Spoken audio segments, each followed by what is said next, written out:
warm up my voice. I'm talking about right now, man. I say L. Carter, Nino Chavez, Apostate Radio. Merry Christmas, y'all. Apostate Radio.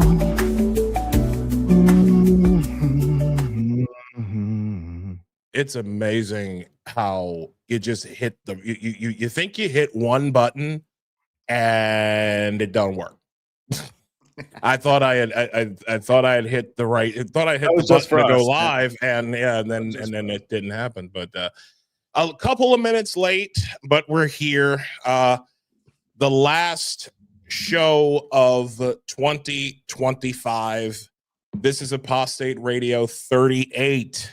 I am Isaiah Carter, your man. The grace of God is what I'm running on at this point. That's all I can really say. I am. Oh my God! What a year! What a year! And to the right on your screen is my brother, the gentleman who's been with me on this from day one on this journey. My man Nino, what's going on, bro? How are you? I'm good, brother. I'm good. About to ring out the new year or the end of the year in a big way. Yes, we are. Yes, we are. And it is an absolute pleasure to have this guest on. It's really we're gonna introduce him in just a second. But before we begin, I just want to do a quick little bit of business here. Of course, you can follow us at Isaiah L. Carter and Nino Chavez X. We are coming to you once again here in these internet streets, and you can also find us at Apostate Radio NY. All of your show updates, everything that you need to know in case we do like any lives, any spaces. We gotta restart the Apostate the Open Friday. What do we call it? Open Space Fridays. We're gonna do those again in the new year. So also. buymeacoffee.com/apostate radio if you want to support us financially. We really do appreciate it. Things have been kind of tight, but we're doing the best. We're doing the best we can out here. This is a labor of love. We love what we do, and we are very, very blessed. We also love money, so please give us money, man. We're trying to be. If we're going to be shills and grifters, just at least somebody's got to pay us for it. Right? Exactly. Jesus Christ. So, I do want to talk about this real quick. We have an absolute legend on the show tonight. A man who has been in these internet streets for so long that all the color has drained out of his screen. All the color has drained out of his. He sees everything in black and white, which is awesome. This is a man who is a gamer. He is a video game. He's a gamer. He is a game enthusiast. He is someone who has critiqued games in the past, some of which are my favorite. We'll talk about that. He is an artist. He has actually written several comic books. This is a guy. Yes, he is. This is a guy who has developed several like fantastic documentaries on his own. He has talked about Abraham Lincoln, as an American dictator. He has another one that came out a couple of months ago on Joe McCarthy, martyred by communism. And then Hollywood was always red. Another one that he did that he did a couple of years ago. Well, I want to hear about this. Oh yeah, this guy. If there's someone that you should follow, ladies and gentlemen, it is this guy coming to us from the desert. Our new friend, Mr. RAZ0RFIST. Yeah. Oh shit. You're a man on the street at Amfest. How's it going? You man down the street from Amfest because there was no way I was stepping in the same zip code as that shit show. Oh my God. I've heard. What's AmFest? Is AmFest what TPUSA is doing? It's the turning point thing they do every year. Last year was the first year I had gone, and the last time that I have gone. Why didn't you like it? Oh man, AmFest turned into like a mass discernment test. Like I could see that Tijuana back alley abortion coming from space. Oh my God! I went ahead. What do you mean by that? Because like, is there any truth to this whole thing that I've heard a lot about when they call it Con Inc? There's a little bit of that. There's a factiousness. You know, you're looking at a situation where there is a power vacuum, and I think there are people who were. I think there were vultures circling before Charlie Kirk had even died. He even found himself kind of crushed between the wheels of some of that before he took that assassin's bullet. Right? There was some attempts to cancel him. There were some, you know. He found it difficult navigating. He kept getting canceled kind of by both sides a little bit. That's the thing. You're hearing a lot of this after the fact narrative that like Charlie Kirk was the glue holding all of conservatism together. And it's like these conflicts preceded his death. This is an after the fact thing. This has been appended onto the situation. And it's basically just a way of sort of using Charlie Kirk as sort of a martyr du jour. Oh, he agreed with me. No, he agreed with me. No, he agreed with me. Right? That's what's happening there. It's people trying to further a narrative. Which is real convenient now that he's not around to actually defend himself. Yeah, like I said, it's kind of like a discernment test this year's event. I'm sorry, like I think it was. If you didn't duck this event, you weren't paying attention. Like if you could not see that coming from space, you really have no business in punditry. And if you could and you still attended because you need to network or because you know all the advertiser cash came a calling, see above, you're sort of the exact kind of parasite we need to purge on this side. You know, we need people with a little bit more principle than that. So I'm I'm sounding more misanthropic than ever as of this event. It was Jerry Springer with MAGA hats, guys. That's what happened. Oh, you know what? At least it wasn't a DSA convention though, where people aren't allowed to applaud because it hurts their feelings. You seen that shit? I've seen furry conventions that were less cringe than some moments at Turning Point this year. I knew it was a college organization. I didn't realize it was a clown college organization. Oh, you know, I find it funny. Well, it's not funny at all because I remember watching some clips of Tucker Carlson. We'll go over a couple of them because I do want to talk about. I want to talk about that. I want to talk about Tucker. I want to talk about the whole Candace Owens situation, like with her and Erica Kirk, which apparently took another turn today. We'll talk about all that late in the. You would have heard more than me. I've been out and about all day, so I'm not sure. I'll get to react to this live, I suppose. Oh, okay. So I do have one. Well, actually, before we begin, because we have a thing here where, for the benefit of our audience, we give all of our first time guests a chance to introduce themselves. Tell the people who you're about, who you are, what you're about. I don't know why I'm stuttering so much. You got him nervous, RAZ0RFIST. You know, listen, this guy has been. He's a big fan of yours. I am, and I do apologize for the stuttering. So, if you would please just tell the people who you are and what you are about. I am a rant machine. I am a gamer. I cover games. I am a trained ballerina. I am. That's nice. I'm the only person in the entertainment industry who has never hosted the Family Feud. And I have a channel on YouTube, and I've released my own comic, The Ghost of the Badlands, a Western that kind of has a Christian theme to it. That's been a kind of an arc the last couple of years, is returning to my faith a little bit and becoming more demonstrable in that. I am the son of a pastor, by the way. That's the only way you wind up dressed like this. Yeah. Talking like this on the internet, I'm afraid. That's the only arc to get here. That's funny. And I have a series of pulp novels that I write, so I guess I'm a writer now. I don't really consider myself an author or anything. I'm a big thing that I've championed over the last several years is don't cry about the culture, become the culture. That's where we need to be at. Wherever you are politically, if you're more center, if you're right or whatever, because if you're a leftist, you've already captured the entertainment industries. You don't need to worry about this little missive. But for us on the right, or merely not barkingly insane, all of entertainment is an absolute open cesspit.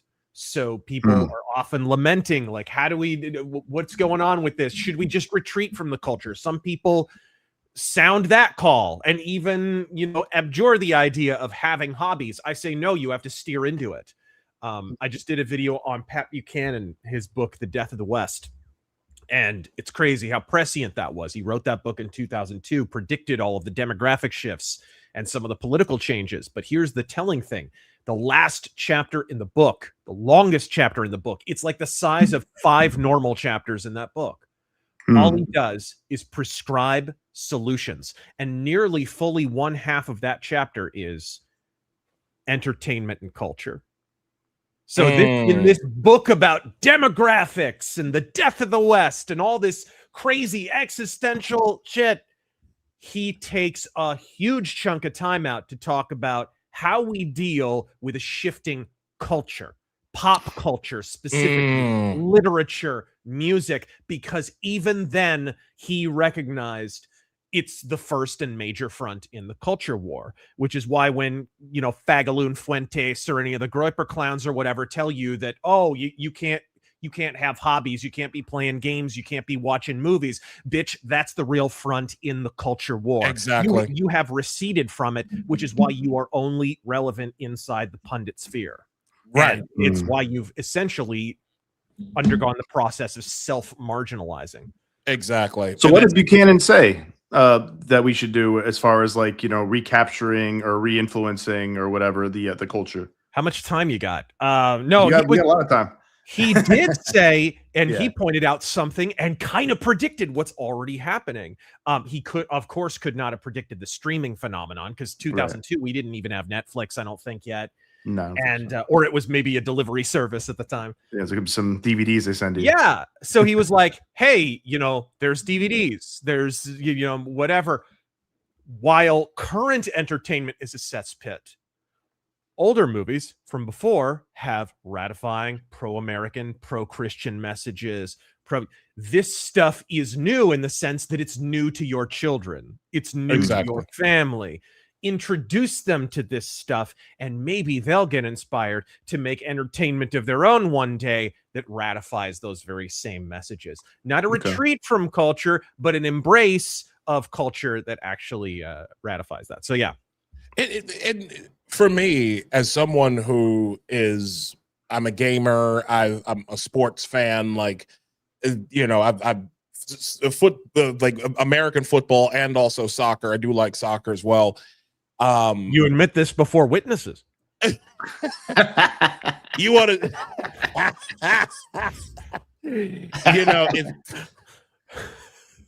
fucking razor fist, man. It's hockey without ice. What is this? And without sticks and without fist fights. What are you gonna do when the World Cup comes to these shores next summer? I love me some hockey. Yeah, I do too. I love me some hockey too. I've only been to one NHL game. I went to a Washington Capitals game about 15 years ago. It was actually some of the most fun I've had at a game. It's great live. Hockey's great live. We used to, here in Phoenix, we used to have the Phoenix Roadrunners. Then that turned into the Phoenix Coyotes. Yeah. Sadly, who are no longer there. I forget where they moved to, but did they go to Tempe? No, did they go to Tempe? No, they left Arizona. They're completely. I cannot remember where they went, but oh shit, we fought and clawed to keep them here, but they kind of built a stadium in a bad place, and you guys had Kachuk. There were a lot of missteps. Yeah. Where's Kachuk and was it Roenick? Is that who you guys had? Oh man, years ago. Yeah, back in the day. That's when I used to follow. And Gretzky was the manager of it for a while, I think. The great one. Oh my God, he was? He actually coached the Coyotes? Wow, I didn't know. He did. But it's so funny because when you talk about actively participating in the culture, I see that retreat. I'm seeing that a lot in the NFL. Like the NFL used to be, I can't tell you how many like former football fans, the followers of mine who are like former football fans who are like, I can't get with, I stopped watching the NFL in 2015, 2016. Why? Because of Colin Kaepernick. Oh, because of Kaepernick. And then if it wasn't that, then it was all of the anti-racism, the virtue signaling and stuff like that. Pride nights. That's the thing that shook me off of baseball. I used to, I was a baseball junkie. Now I hardly ever watch. I get around to World Series time and people have to tell me who's even in the World Series because just the pride nights and all this nonsense. You get kids in the freaking crowd. Like, what are we even doing here? What is this? Especially when they start pushing the trans shit too, man. Yeah. I had to. It's so funny you mentioned this because yes, I am an out and proud soccer fan. Asshole. I am a DC. I am too, by the way, RAZ0RFIST, but that's all right. Yeah, he likes Real Madrid. I guess Nino would. I wouldn't call you Eurotrash, would I? What?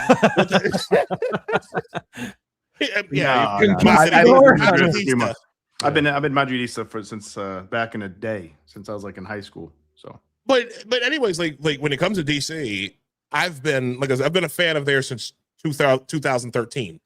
An old friend of mine who passed away about 4 years ago brought me in. He was one of the he was like one of the founders of Barra Brava, one of the first supporter groups that they had. And a couple of years ago, like they started doing that whole fucking Pride Night thing. They had a drag queen that performed. The drag queen is the significant other of one of the of the leader of one of the supporter groups right now, and they stopped that this past season. They used to hand out puberty blockers at the keggers over there. Free castrations in the parking lot. Get out there. Gives you good buzz. What I've noticed is there is as people have retreated, as conservatives have retreated from culture. I've also noticed that there's a bit of a retraction in sport and other forms of entertainment. Yeah. They're trying to shrink everything to keep people like us from coming out. Earlier this year, just a quick thing before we move on. Yeah. St. Louis City SC, which is a MLS team in St. Louis. There was a guy who got thrown out of there for wearing a MAGA hat. That's right. Yeah. I can't even tell you the fact that somebody actually felt bad enough to wear a MAGA hat at an MLS game, which is infamous for being like full of leftists, like full of communists at these fucking things. Yeah. Like that to me, that alone is a step in the right direction. Yeah. I don't know if you knew, like you didn't hear about that. Like, I didn't hear about it, but it doesn't surprise me. I mean, how many people have been attacked over the MAGA? I think that's one of the big things that is leading so many people, and it's an understandable human reaction, even if it is rubber cement swillingly retarded. But it's people having been attacked and deplatformed and kicked out of their jobs, and we're still not that far from COVID, where some of them were losing their jobs because they didn't want to get a shot, and all of that. It's like, I think that's what's driving so many people into the arms of, okay, well, we had left-wing authoritarianism, we better have right-wing authoritarianism. And of course, there is no right-wing authoritarianism as such, not if you're an American anyways. Not at all. Our political binary is not, oh, we can pick from Hitler and Stalin. No, our political binary is a rejection of the Eurotrash binary. By the time we washed up here on these shores and decided to chuck all the, Binkley into Beantown Harbor, we had chosen between Jefferson and Alexander Hamilton. States' rights versus federal top-down, sort of authoritarianism. And so we basically have a right in this country who are sucking Hamilton's dick And the left, of course, there's not that much room on the front of his crotch because the left have been sucking him off from dawn to dusk. In case you missed that musical, guys, they're big fans of Hamilton. So we've got a bunch of people who think they're marching to victory when really it's just a long, scenic route to surrender. That's where we're at. But it's understandable because of all of that authoritarian, getting attacked for wearing a MAGA hat, getting deplatformed, whatever. I understand the allure, but it's retarded. It is. And personally, I don't know if people are so much in love with Alexander Hamilton as they are. It's like Alexander Hamilton, the man, or the play. Yeah. Yeah. Right. Well, the left, I think they love the play. Oh my God. But they're staunch advocates of the philosophy, regardless of what name is attached to it. Most people couldn't even articulate the Jefferson binary, but they are absolutely adhering to it regardless. So. Well, let me just ask you about that. What do you mean by that? The Jefferson binary? Because that's something I've never even heard of. Well, just the Jefferson Hamilton, because the country really broke along those lines early. Both Hamilton and Jefferson were in the Washington White House. And at a certain point, George Washington was forced to choose. And since there were a lot of challenges that the country was facing early on, even the great George Washington felt the allure of statism. Okay, well, we'll try it Hamilton's way. If it all blows up, we can always roll it back. Famous last words. And so he kind of sided with Hamilton in that. But it worked to our advantage because the disastrous effect of doing things Hamilton's way for a while resulted in what is called, the revolution of 1800, the great big election and series of elections that ushered Jefferson into the White House, resulted in states' rights being ascendant. And ultimately, by the time Jefferson takes office, just kind of hold to the nearest stable surface as I utter this, all inland taxes being banned. There were no taxes allowed in America while Jefferson was president. He funded the government entirely through tariffs. That's how big the whiplash effect was to the Hamilton kind of policies of the Washington White House. Holy shit. This is really the story of how our politics broke down. We're basically witnessing a right in this country. I call them the Eurotrash right, who are trying to import. They call themselves America First, but they're trying to import a political binary from Europe. They're trying to import Stalin versus Hitler as our political binary, or monarchy, or whatever, something deeply and abidingly, open-shirtedly, soft cheese chompingly Eurotrash. And so I call it the Eurotrash right. The Eurotrash right. Yeah. James Lindsay, who is can we call James a regular on the show now? I think we can. He's been on 3 times, James, right? Yeah, he's been on 3 times. He's been on a lot.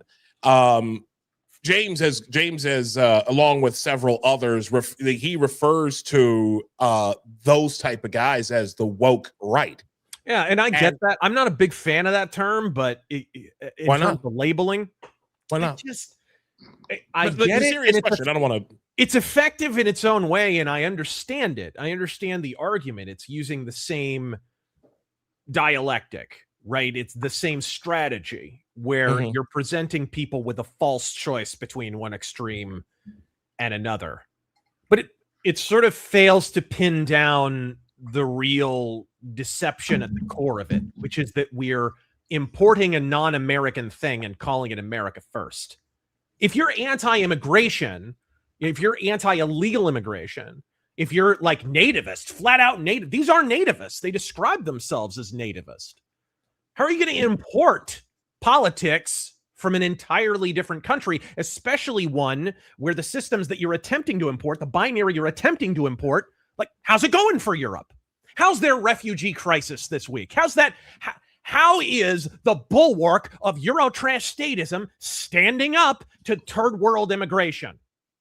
Is it doing better than we are, or is it doing a fuck of a lot worse? I know what my answer is. I didn't ask you ahead of time if I'm allowed to drop the F-bomb on this podcast. I apologize. Are you fucking kidding me? Are you fucking kidding me? We dropped the fucking F-bomb. Yeah, I didn't we know. do that quite a bit. I live in New York. Oh, okay. The word fuck is a comma, okay? Like, come on. Okay, do you watch professional wrestling? I used to. Okay, so you know the Attitude Era, right? Yes. Absolutely. Oh my God, I grew up. That's what I grew up. Yeah. So What? the writer of that, the writer of that is Vince Russo, a guy who he was there for a long time, and I've done some videos on his channel because I'm a big fan and a defender of Vince Russo. And Vince Russo, the first time I sat down and had a conversation with him, was like, he was listening to me talk and whatever. He's like, "Are you from New York?" I'm like, "What?"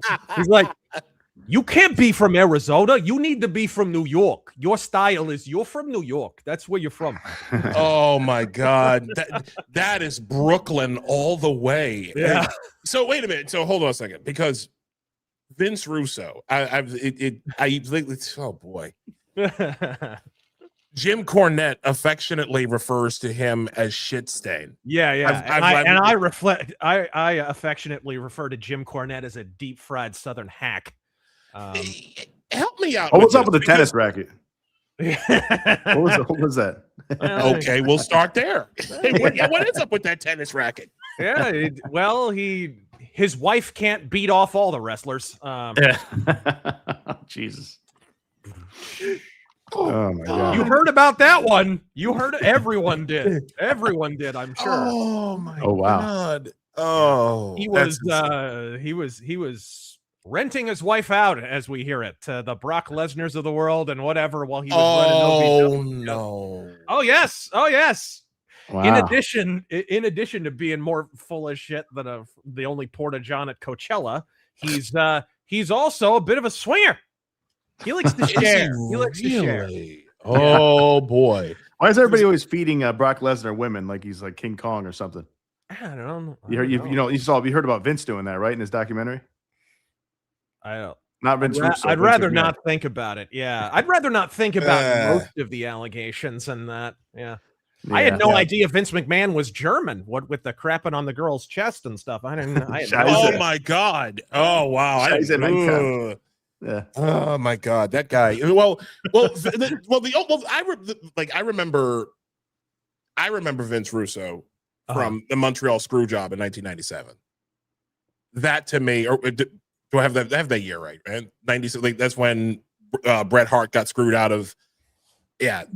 I think Russo started booking in early 97. Okay, yeah, and that was like the first time that Bret Hart that the Hart family like began their I guess break away from them, because didn't Owen Hart, if I remember correctly, Owen died either before or after the Montreal Screwjob? After 99. After okay. Bret was in WCW by then, I think. It was? Yeah, he was. Yeah. Oh, okay. And he actually, I think he even thought that maybe Vince did it on purpose. I think he was like paranoid about it, that he had to sabotage him. I think I heard something about that. Yeah, I'd heard that too. Yeah, I don't think Vince would do something like that. Yeah, I haven't watched, crazy as he is. I haven't watched pro wrestling in years. Yeah, you and everyone else. Jeez. Talk about it. I mean, dude, they've had basically the same creative structure for 25 years, ever since Vince Russo left. It's been basically the same structure. They put Stephanie McMahon in that place. Now it's Triple H and Stephanie McMahon, whatever. I don't know, man. If you were writing a sitcom and that sitcom had lost 90% of its audience over the last 25 years, I'm thinking you're hiring a different writer. I don't know. Yeah. But they probably, I think, gained globally, though, haven't they? Well, yeah, that's how they rationalize it. We're making more money than ever. It's like, but that's because you got a guy in Nick Khan who's cutting all kinds of deals. It's like branding deals and licensing and all that stuff. That's exactly. how. On the other hand, there's still a lot of like older kids watching it, man. Like, I mean, older adults, like in their 30s and 40s, a bunch of marks, bunch of dweebs out there. Yeah, that's the big thing that I'm struck by. Whenever I'm skipping through channels and I see a wrestling event, I'm struck by a lot of them. What, back in the day, it was like a sea of frat guys. Yeah. And now you look across the audience and it's graphic T-shirts and ironic T-shirts and Yeah. bald Yeah, heads yeah. and beards and black frame glasses. It's a freak. Yeah, a lot of Dude, hipsters. it's HipsterCon 2025. Yeah, exactly. Oh no, it's like Yes, that. yeah. It is. Oh yeah, it is. Yeah, And it is. kids. And it's not even close to your point. It's not even close to being as good as the Attitude Era. If you watch Attitude Era clips, I watched it all every Monday night since from like 96, 97 or whatever it was until like 2003, 2004, something like that, maybe later. And it was like, it was loud as fuck in there every day. The Rock would come out, Stone Cold Steve Austin would come out, Kurt Angle was great, Jericho later on, NWO came out later, and I was watching Nitro sometimes too. Nitro was like, Nitro was a lot of times was really good for a while. It was Nitro. interesting, very interesting with NWO, very entertaining, but then it got very formulaic and chaotic Goldberg. at the same time. The undefeated streak with But Goldberg. I watched both. We were flipping back and forth, me and my boy Joe. Shout out to Joe. But it was, those were the days, man. But now you watch it, it's very lame, and then that brings us to a story that's actually germane to the events of this last week. You heard about Mick Foley. What happened? I did. No, what happened with Mick Foley? I heard about that. I heard. Go ahead, Ray. Tell him. Yeah, what happened? Yeah, Mick Foley, who's always been a bit of a lefty. I remember in 2004 they had a presidential debate where one wrestler, it was JBL, was going to represent George W. Bush, and the other one was going to represent John Kerry, and that was Mick Foley. So he's always been a bit of a leering lefty. Yeah. That's always been him. Well, I guess what was it? It was Trump's remarks about Rob Reiner, I think, that which I'm still kind of flabbergasted by. Is he didn't say he was glad he was dead. He didn't say anything like that. He just was honest and frank about not liking the guy. Yeah. Which is, would you rather he BS for the guy because he's dead? You know what I mean? Like, I understand. It's not Trump style. Yeah, I don't see it at all. It didn't particularly bother me. I'm not over the moon about it. I wouldn't have advised him to do it, right? Me neither. If I were his press secretary. But I think a lot of people, even on the right, overreacted to that shit. So Mick Foley's apparently one of them, and he severed all ties with WWE and canceled his Legends contract because WWE is too close to Trump, and I just don't. I can't in good conscience take lots and lots of money. Come on, dude. Come on, he's got severe TDS. What's funny is I actually do want to talk about the Rob Reiner situation because there were some things. I'm gonna bring that up. Well, you know what? Yeah, well, I want to talk about this one thing first. But yeah, I do want to pick your brain about that whole Rob Reiner thing. What I want to ask you about is regarding your latest video, on Pat Buchanan's book, The Death of the West. There was one clip that I found particularly enlightening, and let me just pull it up here. I'll add it to the stage here. Yeah, I was ready for this, dude. I was ready. How do you like that O face right there? Oh, you know what I'm talking about. Oh, terrible. What? Oh, God. All right. That is officially a reaction meme right there. It is. Booty had me like. All right, hold on. Here we go. Hold on. All right. So I want to just play this for the benefit of the audience, and I want to ask you a couple questions on the other side. So here we go.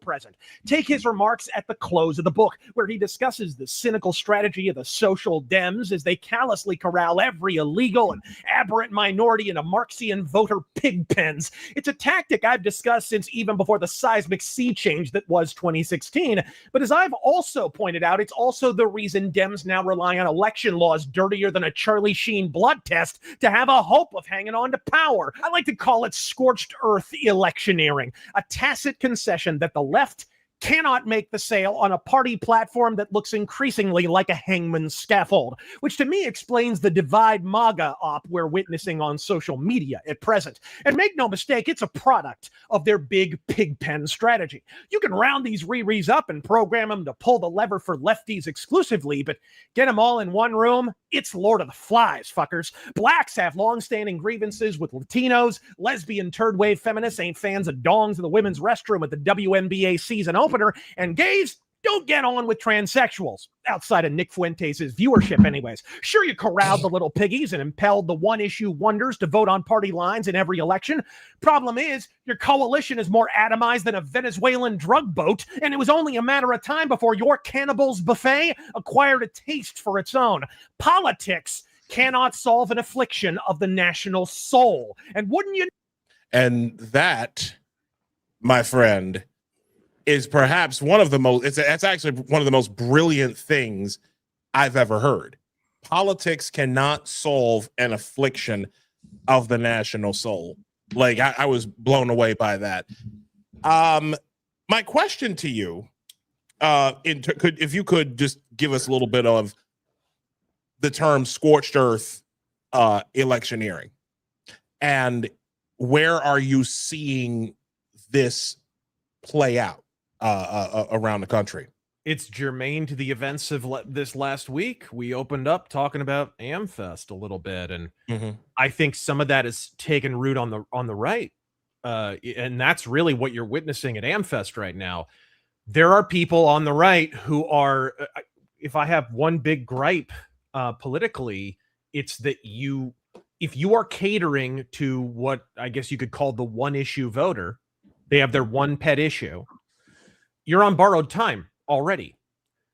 We just witnessed basically the implosion of the Democratic Party. If the right weren't so retarded right now, the Democrats would not even be a viable political entity, because they set up a strategy for many, many years, became reliant on it. It became a Faustian bargain. And that strategy was, as I alluded to there, you basically have these pig pens, and you put the one issue lesbian voter right here, and the one issue trans voter right here, and the one issue African-American voter, the one issue Hispanic voter, the one issue, they've all got their one issue, and you corral them into their little pig pens, and oh, hey, by the way, you're just implicitly going to vote Democrat.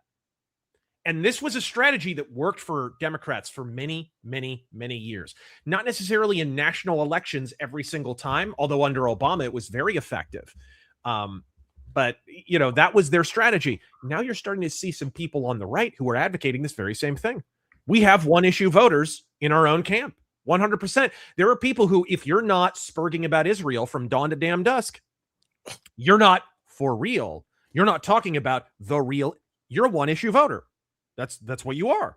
You wouldn't care if everything erupted in hellfire, as long as your one issue relating to whatever is seen to. There are one issue nativists. There are one issue illegal immigration guys. We have slowly lapsed into the same tactic that destroyed the Democratic Party. And mark my words, if left unaddressed, it will destroy us. It will absolutely destroy us and lead to the reascendance of the Democratic Party. I've pointed this out many, many times.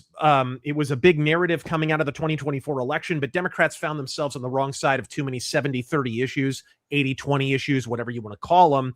And so they've essentially looked for an issue that's even more unpopular with Republicans so that they can amplify it. I think that's why there's so much botting of certain elements on the right, is because they are attached to issues that are like 90-10 issues, if you can even get to 10% popularity on some of those issues. Yeah. The Jew spurging and so forth, monarchy, really marginal shit that's never going to be widely accepted in America. That's Democrats can't make the sale. That's what it is. They can't sell themselves. It takes a really long time to turn the Titanic around, even if the Democrats were predisposed to do so. And by the way, they're freaking not. They're not going to solve this problem. It is hard to sell pushing, castrating, and mutilating kids. Generally speaking, yes. So what's your solution? I'll make the other side look worse. That's all. That's all we can do. So I hope people forgot about it. So let's amplify the most marginal voices. Let's make them as mainstream as we possibly can. It'll be short term, though, because they're going to flame out. Look at Richard Spencer. They did this in 2016, 17, 18 to try and attach the most marginal beliefs to the MAGA coalition. So Fuentes is going to have the biggest year of his life, and then he's going to flame out. Because are you sure? Everybody thinks he's going to flame out, man. I don't know about that. I don't know, because he there's a lot of kids that like him. They think he's funny, and I know some of them, and they're on the left. Richard, and this is, I think, You know? I've heard this rejoinder, Mhm. but I heard this rejoinder about Richard Spencer too.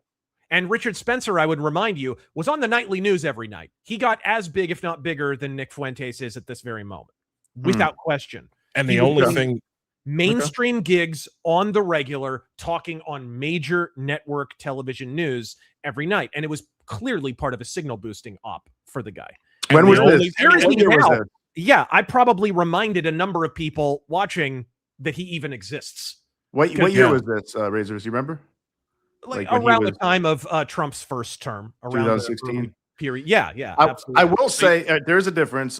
There is a difference with this. I think that was just at the very beginning of like the whole anti-white, anti-male, trans stuff. Like it really started around 2014 when it really started popping off, I think, in the mainstream and institutions. So after a decade of that, maybe there's more of an appetite for a Fuentes. But we'll see. And do you think? I mean, do you think he might be a potentially more effective communicator, more amusing to watch, makes people laugh, that kind of thing? Or do you don't think there's any difference with that? I mean, there's a reason. There's a reason they've interviewed one another. I actually find him to be a bit of a talent black hole. But Richard Spencer was the same kind of way. You know, a lot of the same memes and whatever. Like this is kind of, it has that sideshow appeal. I remember a debate. It's a shock jock. Yeah, a debate between Richard Spencer and Sargon of Akkad and whatever. Like he kind of boosted himself the same way, where it's kind of a debate me, bro, kind of a tactic, right? That's sort of Vosh thing that they do. Ugh. Yeah, without the sex with horses, of course. Yeah, repulsive fucking creature Vosh is. What's so crazy is it's funny you mentioned Richard Spencer because I remember him very well from that time. This was back before I came back to the conservative side of things. The only thing Richard Spencer actually managed to get done was getting Ta-Nehisi Coates booted from Twitter. That was it. Do that. If I remember correctly, he had gotten into some debate with Ta-Nehisi Coates. For those of you who don't know, Ta-Nehisi Coates was like the world's greatest race man. He wrote for The Atlantic. He got his chops. He's from Baltimore originally, so my apologies. But the guy, he was on The Atlantic. He wrote that like 36,000 word piece. The case for reparations and all of that. Ugh. But he was never really a guy for social media. So what ended up happening was he got into it with Richard Spencer and I think one other person, and Spencer cornered him on something. I can't, like, the details are very they're very foggy, but essentially, but Coates basically said, you know what? I can't do this anymore. And he pieced out right there from social media altogether. I guess we could thank Richard Spencer for that then. Yeah, I guess you could. Let me see. I think I might have missed something in that because that video went over a lot. And I think the matter of fact, let me just keep going here because I think there's one. Well, I have a question for Razor too. Go ahead, dude. What do you think the solution is? I'll be right back. Go ahead. What do you think the solution is for the right now, and instead of what they're doing right now? What do you think they should be doing? Like focusing on like a national identity, or going back to our old founding principles? I mean, in the shorter term, because you have to have a shorter term and a longer term strategy. Mm-hmm. Your longer term needs to be things like correcting some of the power imbalances, because that's how you got to the place where we were allowed to refuse people employment because they wouldn't get the clot shot and whatever. So some of the power imbalances in terms of there are branches of the government that have way more power than others and way fewer. We're supposed to have a system of checks and balances. We got to that place because the Supreme Court basically was able to legislate from the bench.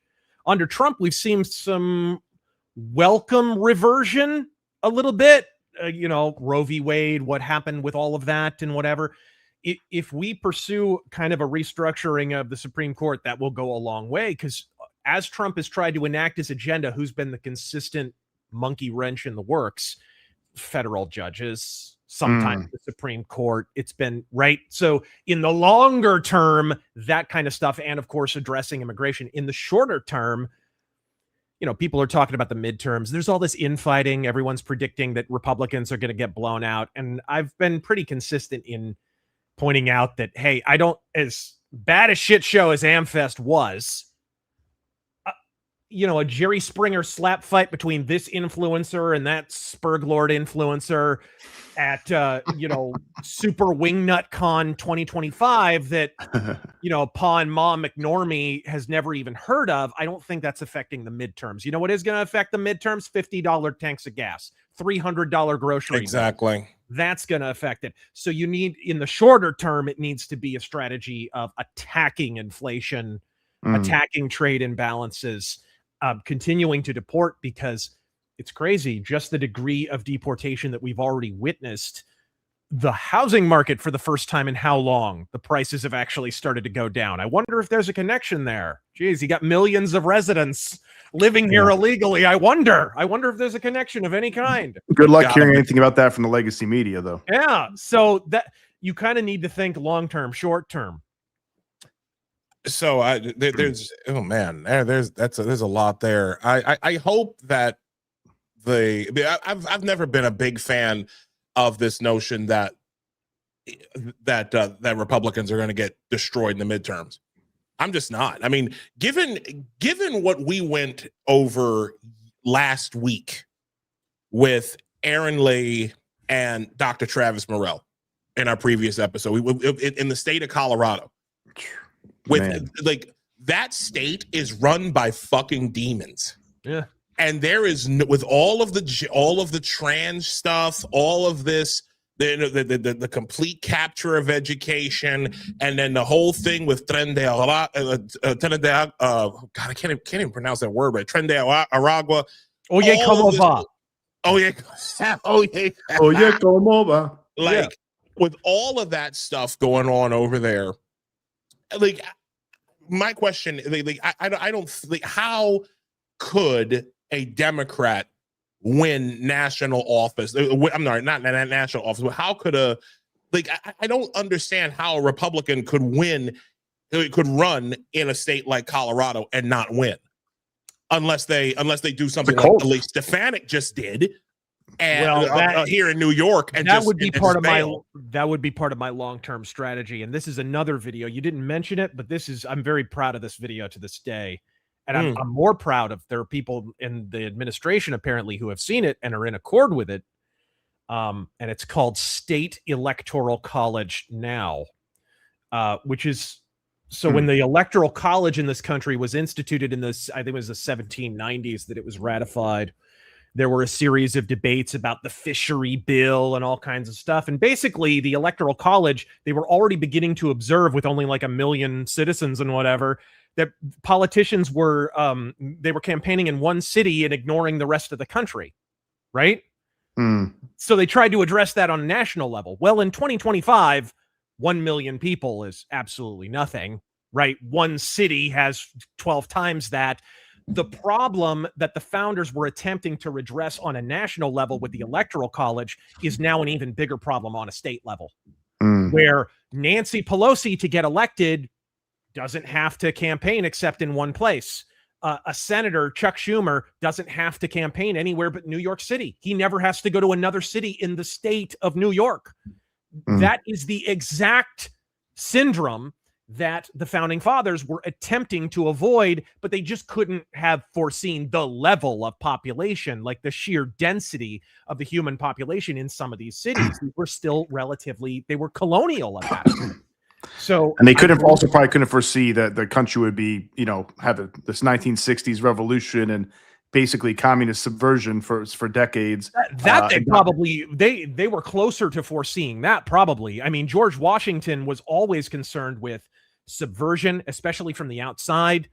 George Washington famously formed his own private militia, the Order of the Cincinnati, basically just in case the Redcoats came back. If they take a stranglehold in the government, okay, we'll rise, we'll take up our muskets again, and we'll drive these limeys out, right? So Right. they actually foresaw that a little bit. But my point was, do you think they foresaw such a bias in the universities where it's like No. 19 They couldn't have very progressive to leftist professors to one moderate professor? Yeah, they couldn't the have, because our humanities, for education system was different. We didn't have an education system Right. then. We had the towns.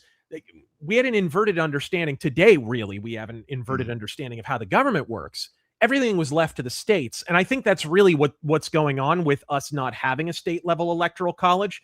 At that time, it was implicit. The states are above the federal government.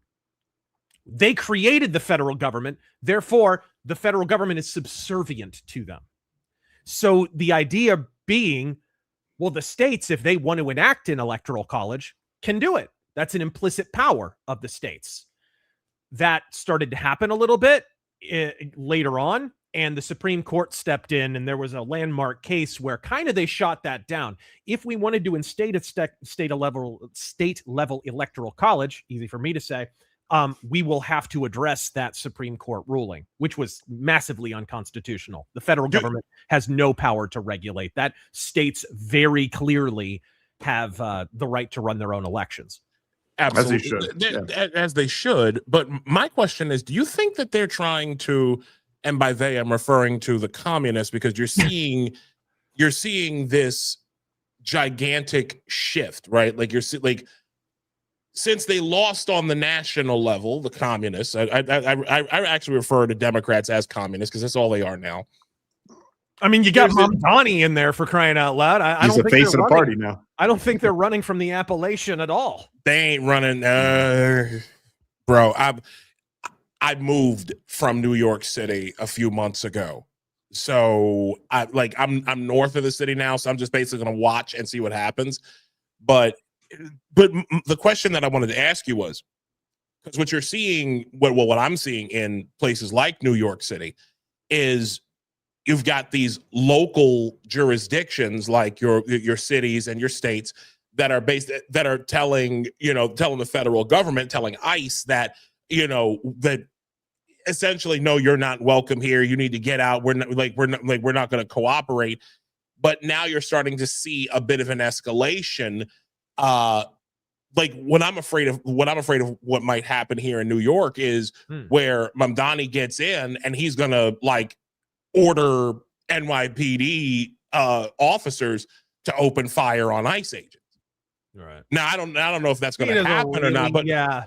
That's the thing. I think in the case of Mamdani, there was a whole lot of overpromising because he knew he would have to underdeliver. He doesn't even have the power to do most of the things. Like, he already got shut down on the free bus rides and shit. Like, a lot of his policies. That was his main thing. He never. The whole thing. The whole thing with the free buses thing. Yeah.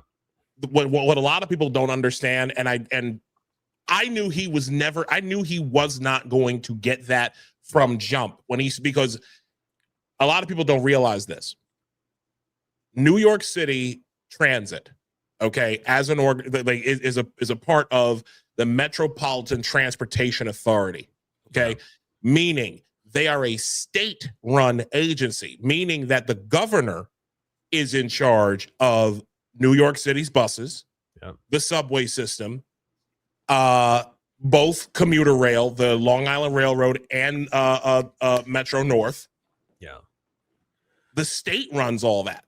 Yeah. So this idea that, I can promise, fast and free buses while shrinking the roads. Yeah. With bike lanes and all this other stupidity. And now you're building bus islands in the middle of the fucking street. So you're making, and then you've put like cameras on the buses to, give people tickets and all that. So it's like, you were already going to lose. But the bottom line is, he had no power to do anything regarding fast and free buses from jump. Yeah. It was like a attempted supplantation of state level power, which actually loops back around to my original point, because sorry, I went off like an Israeli beeper and we went off the topic for a moment. But the whole idea was behind state electoral colleges, whether you split it up by county or whatever, it's ridiculous that however New York City votes, oh, that's where the state goes. That's it. It doesn't matter that there's food producers and factories and all these other people who fuel the economy and work out there. That's serfdom. Really, when you break it down, that's feudalism, where there's a lord in the manor right in the center of the city, and he bribes everybody and gives them free stuff, and all the people outside the city are the ones who pay for it. Like, that's what we're setting up, is old school medieval, a medieval situation, basically. So the idea is, should New York City have an outsized influence on New York state politics? Absolutely. That's where all the people are. But if 10 counties get together and say, no, New York City, we are not going to turn into a communist dictatorship, that should count for something. If every other county in the state says not so much, that should matter. Land doesn't vote. Land doesn't even come into it. The founding fathers the Constitution does not mention anywhere one person, one vote. If they could have secured liberty without allowing a single person to vote, they would have done it. They mention liberty throughout the Constitution, not the sanctity of the vote, because the vote is not sacrosanct. Many of them didn't even want to give us the option to vote because they were aware of the kind of tyranny that ultimately leads to. So that's my argument really for the state level electoral college. And I think it would head off a lot of these problems, because basically we have Democrats who are running these deep blue burgs, running a welfare state just centered out of that metropolis. And so these people, these welfare recipients and illegal aliens and one issue voters on the left are just keeping one party in power rather for 75 plus years. I mean, look at Chicago. Look at some of the cities where it is Baltimore, where I'm from originally. Baltimore's like that. Yes, it's been one party rule for how long? You watch the freaking Wire, the season where the mayor, the guy runs for mayor, and Carcetti. Yeah, and they're talking about Carcetti's talking about how the guy he's running against is really smart, the Republican guy, and he's like, yeah, but he's a Republican in Baltimore. Too bad. That was right. Yeah. Or Carcetti was the guy then, right? Yeah. What was the mayor's name? Carcetti. Yeah. The black guy, I don't remember the black mayor's name. Talking about Razor was talking about Carcetti. He gets Carcetti's running for the Democratic primary, and he gets past the Democratic primary, and he wins and whatever. And they're having they're having this huge victory party. Yes, and his advisor's like, "Well, congratulations on winning the mayorship." He's like, "Well, don't speak so soon, because there's always a Republican, huh?" And everybody laughs, yeah, because that's Baltimore. That is Baltimore. That is absolutely Baltimore. I see what happens to those cities, man. There hasn't been corruption on top of it. Baltimore City has not elected a Republican for mayor, I want to say, in like 80, 90 years. Yeah. I'm gonna look it up. I'm gonna look it up in a second, but like Baltimore has been one party rule since time immemorial. And right now the roads are trash. Crime is high. But they lie about it. And what's so nuts is I know the mayor of the town. I know the mayor of Baltimore. I've known him for several years. It's like I don't even understand what they're doing. And what's crazy in these cities is you'll have all of the you'll have the welfare state, you'll have the poor, you'll have the illegals and all that, right? Like all the welfare recipients, universal basic income, that's coming too. You'll have all that, right? But then on the flip side, you've got in a place like New York City, you'll have all of these white Midwestern left, like super left leaning people, and they're the ones who are piling into these $7,000 and $8,000 a month apartments in Brooklyn and in Manhattan, and it's like and the other problem that they're running into is that there aren't enough of these fucking people to put in these places, right? Like it's like the expectation is, so you're gonna have rich white Democrats coming from all over, like permanent gentrification, basically. Yeah. And it's just wild to me. And every city's becoming like that. Yep, absolutely. I live in Phoenix, right? Mhm. Phoenix was the only red capital city in the entire country for a long, long time. And was run pretty well. We were voted the best run city in the world in 2004. Funny enough, the last time we had a Republican mayor. That's odd. Oh shit. And in 2004-5, we elected this retard Phil Gordon, and it's been Democrat rulership ever since, because slowly more and more Californians coming in because it's unaffordable. So it's become like a block. Like we just and it gets to this point where the Arizona GOP doesn't even really care to fight for the mayorship of Phoenix. It's just throwing good money after bad. And of course, if you do that, I remember years ago, I'm a big Queen fan. They had broken in the United States with the Game album and whatever, and they finally blew up in America. Took them years.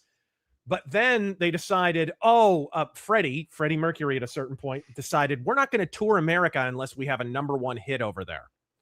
And of course, the problem with that is, if you don't tour America, you lose America. Well, that's kind of where the Republican Party is with Phoenix right now. They're not fighting for Phoenix. There's still a huge Republican voter block. Look at the last election. Trump won Maricopa County. That's the Phoenix County. He won. It's still red. There's still a ton of Republican voters, and you can't make it work. You can't get back the mayor's office. That's laziness on the GOP's part, both the national GOP and the Arizona GOP. And how many other cities fall into that category? I talked about this last night a little bit, but I think if they fought for Phoenix and won, took back that mayorship, it could provide the model for how to flip some of these blue cities. And how to actually get this to happen. If you could put together a proper strategy, you'd probably have to spend money for a few election cycles without results. But eventually that dam would break, especially with all the deportations going on and Californians leaving for other states and whatever. Eventually it would bear fruit. I'm convinced. So, what irritates me, though, what irritates me is that this seems to be the way that the local GOP it operates. They here in New York, I'll give you a prime example. You had the whole situation for mayor. You had Curtis Sliwa, who was the Republican, the only Republican candidate. He won his primary, right? You had two for the Democrat primary. You had Zohran Mamdani, you had Eric Adams, who was running for re-election. Then you had Andrew Cuomo, okay, who Cuomo was on a redemption tour, trying to get back in somewhere after he resigned he was ousted by the Albany Mean Girls Club. Anyways, so you had like I said, you had Sliwa. We had Sliwa on our show back in, what was it, May or June, or was it? It was over May, I think. It was May, yeah. So it was earlier in the spring. He wins his primary. He's I think there was like one other person who ran, but then the other person dropped out. But the point is, he won his primary. So it was supposed to be Zohran versus Sliwa. Cuomo and Adams come back and run as independent. Yep. To split. Yep. To split. They intentionally split the vote. And then the foolishness with Sliwa, like you had his own people basically saying, "Nah, you can't win. What are you doing? You can't. You're like, what are you thinking? You're not gonna."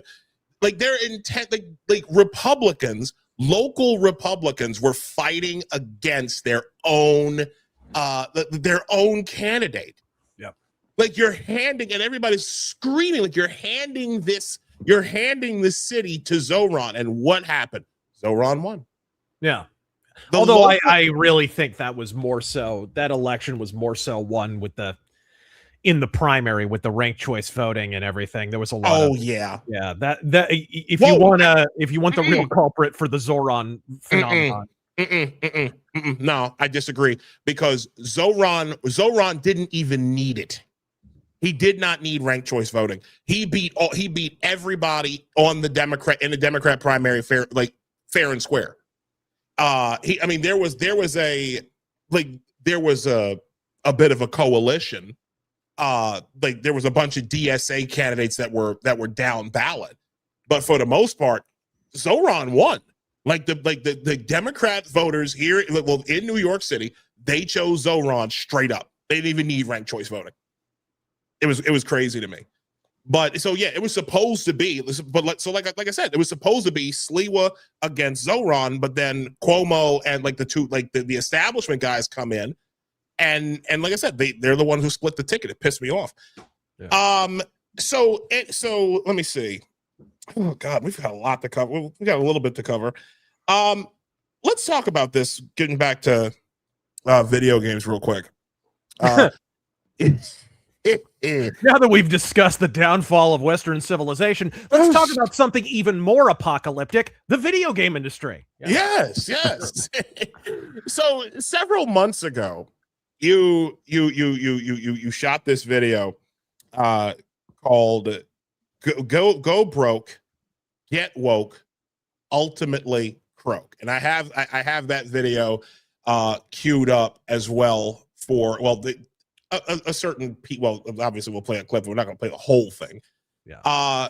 But I do want to talk about this particular thing and then ask y'all, to just ask your thoughts about it on the other side of it. So let me just go ahead, bring it up. Here we go, and do this and that. Got to do all this shit. I'm producing on the fly. Here we go. I cautioned, however, that this was in truth an attempt to make themselves compatible for Corpo ESG to score some of that sweet, sweet merger money. Why would Cot Goblin Corpos want to be compatible with what sounds like a fucking Chinese food ingredient? Well, who better to explain the practice than the primary prick who's pushing it, Larry Fink of ESG Uber Monolith, BlackRock. Well, behaviors are going to have to change, and this is one thing we're asking companies. You have to force behaviors, and at BlackRock we are forcing behaviors. 54% of the incoming class are women. We added 4 more points in terms of diverse employment this year, and what we're doing internally is if you don't achieve these levels of impact, your compensation could be impacted. Okay, we're doing the same thing. And so it's just you have to force behaviors. And if you don't force behaviors, whether it's gender or race or just any way you want to say the composition of your team, you're going to be impacted. And that's not recruiting, it is development, as Ken said. And ultimately, it's still going to take time, but I am just as much shocked as Ken is that we have not seen more opportunities. And we're going to have to force change. Forcing change. Isn't it amazing that they'll just talk openly about that in front of rolling video cameras? You know what I mean? It feels like you snuck a camera backstage at a Dr. Evil meeting or something. It's just right. It's wild. It's absolutely wild. Why do they have to force those changes? What's up? Well, why did they have to force those changes? Did they give any reason for that, or? Oh, that's part of the ESG and DEI initiatives. Yes. Well, why? Why do they need to do that? Well, if you want kind of I have my own theories on this. Yeah. There's kind of a sequel to this video. China, importer of ESG, because there's been this cycle that I identified very early on where you would get a company like Tencent, who, by the way, they were part of a ESG fund with BlackRock in China. China, the CCP, by the way, have the largest foreign ESG fund in the world. The CCP and BlackRock put that together themselves. But you'll get a company like Tencent. Of course, there's no private companies in China. It's a communist dictatorship. So they're a wing of the CCP. And Tencent will buy, say, 10% of a company. An illustrative example of this is Ubisoft. And they'll buy 10, 15% of a country. So now they basically have a say in the policy of the company. And so they begin then to impel the company to embrace more ESG, more DEI stuff, ironically, that is banned in China. You can't push that in video games if you're making one in China. but they will allow satellites of the CCP like Tencent to impel companies like Ubisoft, companies like Bethesda, whatever, to institute this. And wouldn't you know it, after the stock price drops and drops and drops and drops, they're buying more and more of the stock. And now we're talking about Tencent buying Ubisoft. I mean, Ubisoft is essentially ended as a going concern. And who gobbles it up? The CCP, Tencent, their agent. So I think this is an observable phenomenon where it's essentially become a corporate assassination on behalf of a hostile foreign power. China is obsessed with something called the acquisition of soft power. It's called soft power, where they gobble up a corporation, or they get kind of a sweetheart arrangement with an American corporation, or they just, they eat them up entirely, whatever, they subsume them. And this furthers the objectives of the CCP because it becomes a revenue stream. It also destabilizes your enemies or rivals in a region because you could then push propaganda, demoralizing. I made a different video. Black pills, the true purpose of propaganda. Propaganda's purpose is not to persuade you. Everyone gets this wrong. Propaganda is not meant necessarily to turn kids into troons. It's meant to demoralize you. It's meant to isolate you. Solzhenitsyn said, we know they are lying. They know we know they are lying, but still they are lying. That is the apotheotic example of the demoralization that emerges from prolonged propaganda. So the idea is to take us out of the fight, really. And I think it kind of all comes back to that. So it's like Yuri Bezmenov talked about that too in the 80s. Yes, absolutely. So do you think that woke that this foolishness with ESG and everything, do you think it'll ever get purged from the video game industry?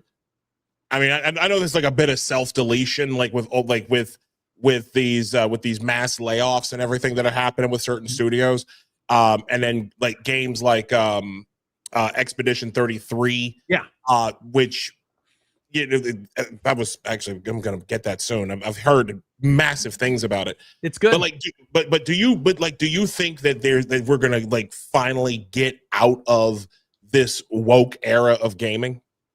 I think it was always destined, because the video game industry has kind of devalued itself almost into irrelevance. I think the video game industry is heading toward a very decentralized place where it will be impossible to impel those kind of top-down DEI ESG initiatives. So in that sense, there's some positive news on the horizon, but there is some negative news too. And that is that China are gobbling up a lot of the big dinosaurs as they fall. And they may have even been the ones to incite the ESG policies to begin with. So as China takes over, we're going to see an entirely different kind of propaganda in our games. And I don't think you've seen anything yet. It's not going to be, hey, turn your kids trans, but it might be nothing at all happened in Tiananmen Square in 19, you know what I mean? Like it might be that. In fact, it's almost certain to be something like that. As stuff like Black Myth, Wukong, and whatever becomes very popular, you're going to see more stuff like that. And little by little, you're going to get a very different kind of propaganda. So I think it's going to fracture in two different areas. It's going to get very decentralized with the indie stuff. And you're already seeing a lot of that stuff ascendant. Expedition 33, what was its budget? Like not even 10 million or something like that. Like it was made on the cheap by a bunch of people who really knew how to make video games. But the big budget stuff, I think, is going to go a very different way. It's very interesting. I mean, so also talking about things like what Disney's done, right? With Star Wars, how they, with that last trilogy they did. I mean, they almost killed it. And some people probably said they did kill it. But I mean, why in the world would you buy such a valuable IP, right? And they could have gone on forever, and I guess they probably will in some way. And Mandalorian's been somewhat successful, and Andor's been all right. Things like that. And they can, Ahsoka was okay. So, I mean, they could probably continue it on, but you had this chance to make, carry on the trilogy, build off of it for the next generation and the next generation, just making billions and billions and trillions eventually of dollars off of Star Wars. And they kind of killed it for a lot of people. Yeah. I definitely don't care as much about it as I used to. Since what was it, The Last Jedi? What was the one with Luke in it? Oh yeah, Last Jedi. I mean, The he Last was Jedi. he was technically in Force Awakens at the very Yeah. end, but yes, Last Yes. Jedi. The Force. Oh, in Force Awakens. That's right. Yes. Which also was a cool movie in a way, but it was very derivative of the Nostalgia bait. It was like Tatooine all over again. Yep. And, it was a lot of the same shit, really. They just rebaked it. So I was like, I wasn't that impressed with it. There were some cool scenes. I mean, I liked what's his face. Kylo was pretty cool. But yeah, then the second movie was like a feminist propaganda movie, and then they neutered Luke. I mean, what the fuck was that? So I mean, certainly there's people in the room that are telling like Kathleen Kennedy or whoever the hell did that shit, like this is not going to work at all, and you guys are going to like, who you catering to? Like 10% of the fan base, like not even 10%. I mean, the girls who like Star Wars for being Star Wars, probably, and that's probably 10-20%. And you've seen the same thing enact itself on Star Trek. Same thing. And in Marvel and DC, I think in different ways. Lord of the Rings, what was it? The Ring of Power. I couldn't get past the first episode. I don't know if maybe it ended up being good. I don't know, but it was very strange to me. I was like, this is what is going on here? Just destroying intellectual property that could make you could be so successful. They're spending a lot of money on it, billions and billions of dollars. There was an attempt to, a little bit of a big tent strategy there. And when you try to appeal to everyone, you ultimately appeal to no one. There's so many instructive examples of this. I know Kathleen Kennedy's big directive, she was in charge of Star Wars and Lucasfilm and all of that stuff, was expand the tent. And how did she do that? Well, we don't have that large of a female fan base. So, we'll wear the male fan base. Yeah, we'll wear shirts that say the Force is female. Yes. Yes, the Force is female and the theater is empty, bitch. I mean, to think that was like, how stupid do you have to be? I mean, they're feminists, but how stupid do you have to be that you would think that the only thing keeping so many more women from watching and girls watching Star Wars is there's just not more female characters? Oh yeah. I mean, like, no, everybody knows this is not their thing. Everybody, this is not their fucking thing. They have different women and girls tend to be interested in different things. A lot of times they watch the shit because their dad or their boyfriend. Some of them they kind of like it. I see this all the time. They kind of like it. Like, oh, cool, yeah, let's watch it. But guys get nerdy about it. Guys love, like, look at us. Say they're talking about it, and it's just like we get excited about it. We talk about it, debate about it, all the time. Girls don't do that shit for the most part. They just don't. Yeah. Everybody knows. Everybody knows the Twilight series was really, really famous because girls just really liked Kristen Stewart. That's why. They never want to watch a guy on a screen. Never. They just love werewolves or whatever. Vampires. I was never really into really into Star Wars. Like I was as a kid. And like I watched like the episodes 4, 5, and 6, like everybody else did when we were little. But when they came out with like Phantom Menace, like the first 3, I watched, like, the only part that I remember watching was like the last movie when Anakin finally got chopped up by Obi-Wan. Spoiler alert. Spoiler alert. Yeah. But the thing was, the last 3 movies and then all of the TV shows, like after Disney bought it, it kind of guaranteed that I would never get into Star Wars, like, it was rough, heavily. Like I couldn't be a buff of Star Wars these days. I just couldn't. Yeah. And maybe that was intentional. Maybe they intended to push a certain demographic of people who might be interested. Like I'm in my early 40s, so like I remember what Star Wars was like back in the day. I feel like not just Star Wars, but you notice like Harrison Ford's latter-day career is just a procession of movies where he's like a deadbeat dad and like an absentee douchebag father who has to be brought out of retirement reluctantly. And why do they do that? Yeah, why do they do that? They did that. I mean, they did that with They did that with what was that? The Oh, Phoebe the Waller. friggin' Indiana I call it Indiana Jones and the sensibly priced condo of Boca Raton. The freaking that one. But like they did it, but they did it with the last Indiana Jones movie. It's like Harrison Ford from what I've seen. The last Indiana Jones movie and Han Solo in the last two films, they're basically the same fucking character. I mean, am I wrong about that? Like, oh, yeah, totally. I mean, look, my favorite movie is Blade Runner. That sequel. It's a great movie. Where he's again that freaking sequel. He's like basically dressed like he just got back from the men's section at Walmart.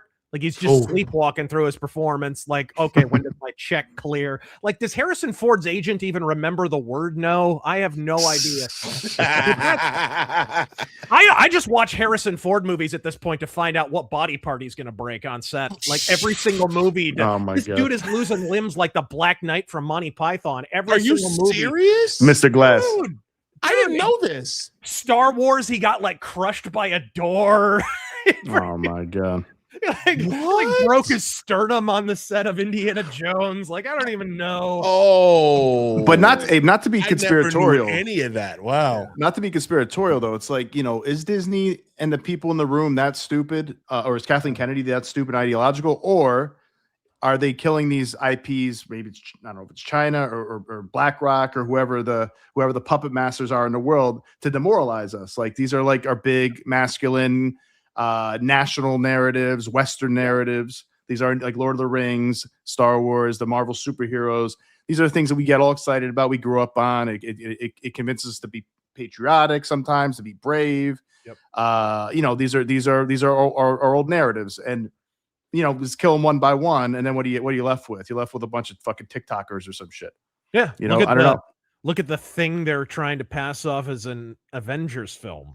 You know what I mean? Like, which one? The Doomsday or? Yeah. Where we'll see how that goes. Where there's no Avengers in it. Yeah, yes, yeah. That one.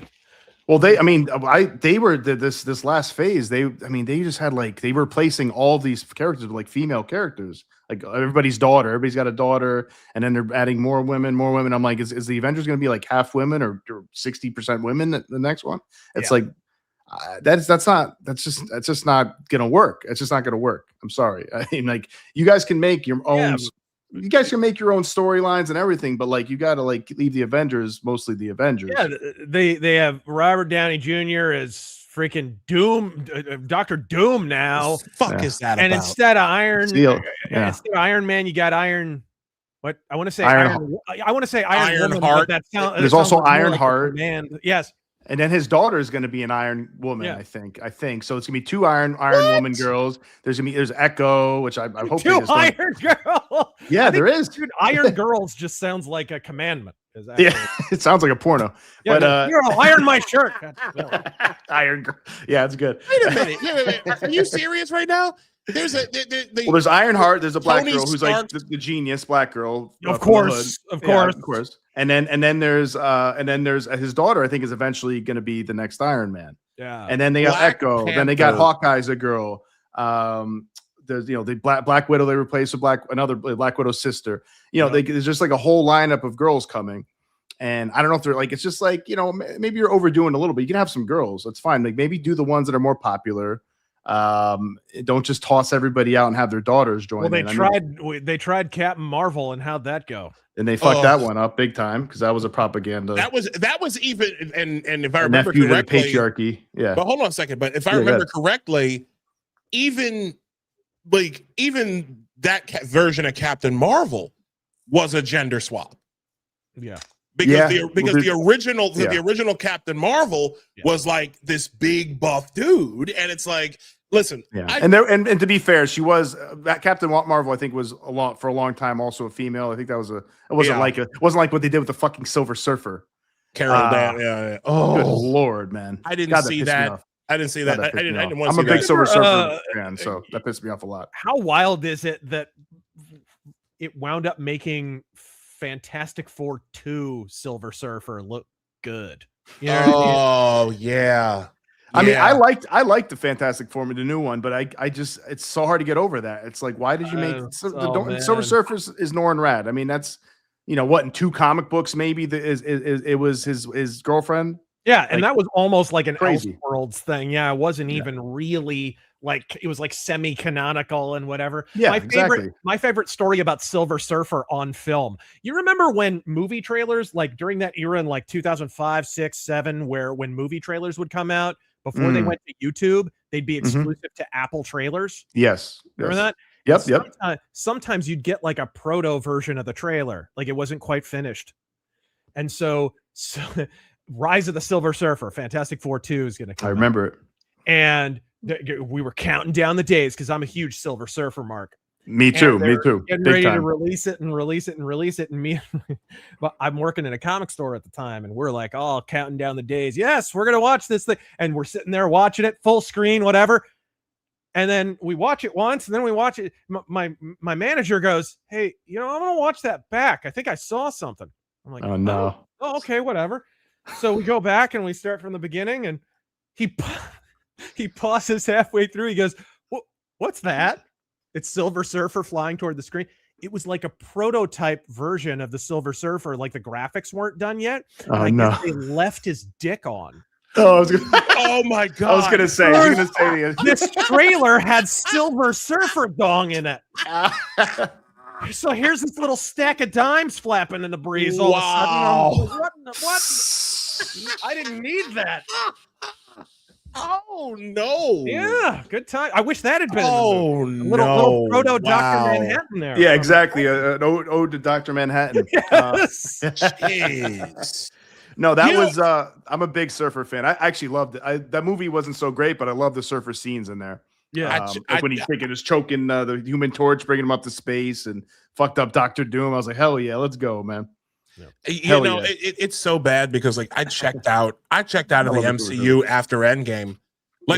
Do you come across a lot of people like that? Because like I tried, I swear I tried to get into Phase 4 with good luck. What did my wife have me watch? WandaVision.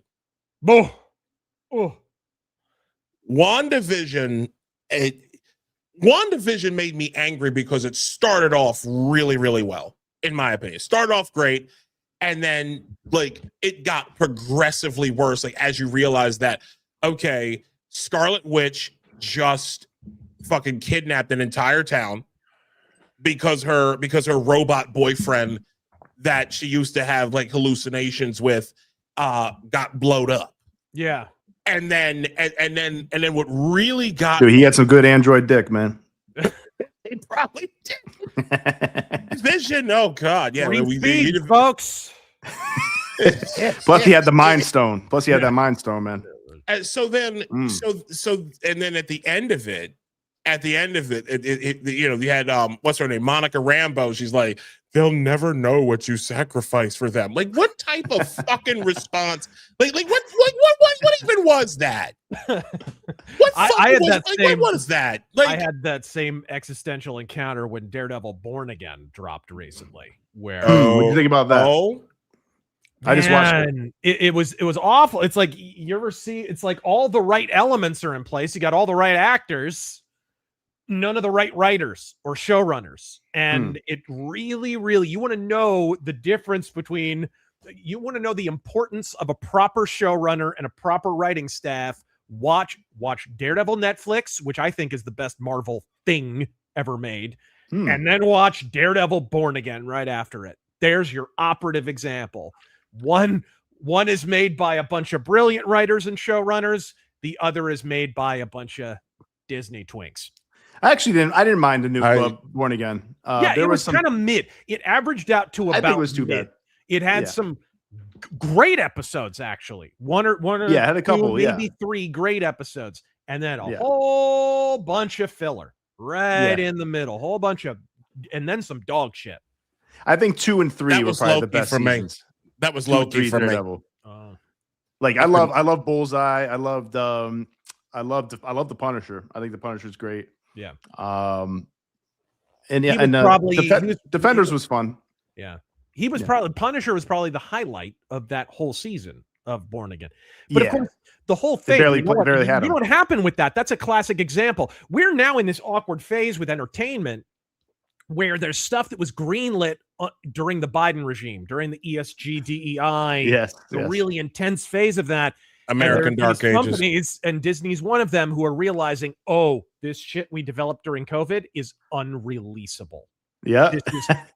People are going to break wind at this. What was the movie? There was a movie in particular that they just didn't put out. Batgirl. Yes. They literally shit can an entire movie. They had smart. Millions of dollars on. Tax write-off. Yep. They had to write that off. So they filmed something like 6 episodes. They were over halfway through filming Daredevil Born Again. And apparently it was like happy, joy. I think he was in the yellow suit. It was a bunch of pop culture references. It was just full body cringe. And then the star, Charlie Cox, to his credit, and Vincent D'Onofrio, who plays Kingpin, literally took Kevin Feige, the guy in charge of Marvel right now, aside and said, "This is dog shit. This is going to bomb if you release this. Whoa. We need to do something." And this is to their credit. It's the stars of the show who took them aside and said, we have to do right by this show. So to the extent that Daredevil Born Again is watchable, we have the stars. We have Charlie Cox and Vincent D'Onofrio to thank for that, because the whole and they're great. Series, those guys are great. It got retooled, and sadly they had filmed a lot. So a lot of that filler, I think, is stuff that had been filmed before and they just couldn't get rid of because they'd spent too much money on it. But I think so. My favorite things that Marvel have done, MCU have done, I think is was it Winter Soldier? I think is probably the best movie I think that they've done. Yeah. Captain America, Winter Soldier. I like Civil War a lot. I love Guardians of the Galaxy Part 1 especially, and I thought Infinity War was awesome. But those are my favorite things. But Daredevil's awesome. I love Daredevil. Yeah. I was so disappointed by the second Black Panther movie. Oh, it was the second Black Panther movie pissed me off so bad, because it's like, okay, we get it. You're mourning Chadwick Boseman, who, to his credit, was fantastic as he was great. Yeah. Oh yeah. He was fantastic in his awesome. role. The first Black Panther movie was okay. It wasn't the best MCU movie. It was good. But it was wasn't good. It wasn't bad. This the second one was just like cope after cope, and then Namor, and I'm just like, oh. I actually liked Namor. I liked what they did with him. It was because it's only because I'm Latino. No, because I mean, first of all, they had to do something different than Aquaman. I think that was the best thing they could have done, because it is actually based on that there is a god like that. The whatever the hell was the god's name? I forget, but there was a god like that. No, it was the serpent god in the Mayans thing, and it's like like a apocalyptic thing. So it made sense, and it worked, and they didn't have like an indigenous guy, and I thought he was a good Namor, just like the actor. I thought he was very serious. He's kind of scary. Like he played him well. He's very powerful. It was tough. It's tough for that girl to fill the shoes, man. And I'm glad they made the choice to be like, all right, we're handing this off to the kid when he grows up. Yeah. Hopefully they cast him well, because if they're gonna have her as the fucking Black Panther forever, that's another one to add to the female Avengers. And but yeah, I didn't hate it as much. I didn't think it was as woke as everybody thought. I thought that was the best thing they could have done with it, personally. Real quick, because I do have a couple of people asking in the comments how they can donate to donate to the show. You can go here. I'm going to just show everybody Apostate Radio. Let me see. Why can't I pull it up? Oh, banners. That's why. Here it is. buymeacoffee.com/apostate radio. You can also scan the QR code in the corner, in the top right corner of your screen. You'll be able to do so there. We thank you, should you feel so inclined. So do want to thank y'all for that. Please, man. So how long have you? So Raze, how long have you been playing video games? What was the first console you had?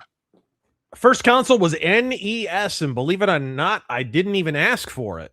I go to my grandpa's house on Christmas one year, and there's a big old present and a tiny one on top of it, and I open the thing up, and regular Nintendo and Ninja Turtles, right? Regular ass Nintendo. Yep, regular. Me too. Vanilla That was mine too. Nintendo. And I 89, 90, I think it was when I got it. Well, and I think I got it a little late. My grandpa got it for me pretty late. It was like 92. Super Nintendo was already out. Yeah, okay. And I was pretty small. I was real small. So they got me that, and yeah, that was from there. I was pretty much all Nintendo. So you were blowing the cartridges. Yes. Like a real man. So all the way back in the early 90s, really. But my first video game ever was probably, a lot of us, I think, were introduced to video games through the arcade back in the day. So it was Ninja Turtle, the original Ninja Turtles arcade game. Wow. That was great. I was at a pizzeria, and I was so small, I had to have like a step stool to stand up and use the arcade machine. So first game I played was ColecoVision. Actually, my uncle had that. I don't know if you guys remember that. ColecoVision, you guys know that? Yeah, that's an old one. That predates the That's Nintendo. old. Yeah, I mean, for a lot of us 90s kids too, probably one of our first video games, our first video game experiences was stuff like Carmen Sandiego and the Computer Lab, or Kid Pix, or Oregon Trail. Oregon Trail, yes, absolutely. Oh, that wow. kind of stuff. Wow. Getting dysentery and Yes. half your friends are dying. No idea how many family members I killed to cholera and breaking an axle while crossing a river. Yeah, So- and Europe's about to experience all those diseases again, I think, man. All the Holy migrants. shit. They already got leprosy back. Justice 56 says I had a Nintendo before Razor. I got my first NES Christmas 1990 with Super Mario 3 as my first ever game. Yeah, The raccoon tail. I got my NES when I was 8 years old. And it was just back 8 years old. When was that? In 89. And that was we were rooting. I'll never forget. This is like a core memory of mine. I remember we were like the living room in our apartment in Baltimore, West Baltimore, was like all done up. My parents had done a great job of like laying out. They gave us like bikes and then there was like this box that was sitting in there, and we were all like chanting as a kid. We were like, Nintendo, and they opened it up, and there it was. Yeah. So it was wild. That's funny, man. It was wild, and days. thus began. I'm still a console guy though. I haven't made the switch yet. I've been a PC gamer pretty consistently since the early 2000s, whenever I upgraded, but I always keep a console around too, because I like sitting in front of the TV every now and then and just chilling on the couch. And I keep a Series X. I have a Switch 2. Fuck Sony, but I'll go. Oh, come on! Console. Yeah, fuck Sony. Wait. Time out, because fuck Sony. Why? What's wrong with the PS5? Oh, let's see. Leaking our information to hackers and not telling us for 2 straight months. Fuck that, man. Let's see. They were on the DEI initiatives even before Microsoft's woke ass. Little things like that. That and their games suck, and so do their consoles. That too. No, fuck Crash Bandicoot. I had a I got black-pilled on Sony real early. I was super excited for PS2, and I don't know that I've ever been more disappointed by a console than PS2. This is a very hot take, I'm well aware. But I was very disappointed by the PS. Yes, I'm aware it's popular. I'm not going to be make friends with this one, but I was very disappointed by it. And when I finally traded up for like a year or two later, I kept playing these exclusives on the PS2 thinking, yeah, this is going to be the one that I dig. Tried Metal Gear Solid 2, Final Fantasy X, and hated them. And finally jumped over to, I got like a refurbished Xbox for all of $60. And I was so disappointed in myself that I didn't just buy that to begin with. Because then I got to play Knights of the Old Republic and Morrowind and Deus Ex and Thief Deadly Shadows and all these great games that were not on PlayStation, and that was kind of the moment where I kind of soured on Sony. And I did buy a PS4 and immediately regretted that too. That thing I can't even put discs in the tray on that piece of shit anymore. Oh, wow. I have We just lost Sony sponsorship. Yeah, sorry. And you know what's crazy? Maybe if I come out as trans, they'll come back. Oh, maybe. shit. You think? We could all come out as trans together. I'd wave a rainbow flag, but it's black and white. They won't know. Oh, yes. They'll be like, "What is that? A French flag? What the hell is that?" oh my God. I've been a PlayStation loyalist for many years. Like I didn't really get into the console wars. I just found something that worked for me. I was like, okay, I'm gonna stick with it. And then PS5, I like the PS5, but I'm just kind of right these days. Like I said, I was supposed to get Expedition 33, and I haven't gotten that yet. But I wanted to get, I play Fortnite. It's like after work, okay, I play a little bit of that, and that's good, Right. As you get older, you get your, okay, I'm winding my day down game, that kind of thing. Exactly. For me, since 2000, whenever, I've always been a big Street Fighter mark. So it's always some kind of Street Fighter. It's like a fighting game. It's just my Zen game. I don't have to concentrate on anything too hard. I don't have to. Actually, the name RAZ0RFIST comes from that. I used to do Street Fighter tournaments. That was my name. Right. No way. Oh, shit. There you go. Oh, I played as Vega, so RAZ0RFIST. That makes Vega, perfect sense. So you lose. yeah, so I that's where that comes from. But that was and still is to this day, my wind down game. I'll play a fighting game of some kind, like Street Fighter 2, Super Turbo, something like that. Alpha 3, that kind of thing. How you feeling about Alpha, the new Alpha 3 is my favorite. Masterpiece. Still to this day. Love that game. I'm talking about the movie, the new one coming out. Razor, what do you think about that? The trailer for it. So anyway, AmFest is just get curved. Damn. I see some people are excited about it. I don't know. No, actually, one of my so I got my start on YouTube reviewing movies actually, but I did it a little differently. There's a lot of negative reviewers. I've always prided myself on the fact that I can do a positive review and keep it as funny as a negative one. So I started out with 80s action movies, and my whole shtick was these are all masterpieces. So the whole time I'm reviewing Cobra and Predator, and I'm discussing it like it's a freaking Stanley Kubrick film. You know what I mean? Yeah. Right. So that was the first negative review, and the only negative review for a long time until this year with that piece of shit Frankenstein movie was Street Fighter: The Legend of Chun-Li, 2009. Did you watch this piece of shit? I did not. Balrog, played by Michael Clark Duncan. Rest in peace, brother. Michael Clark Duncan plays Balrog.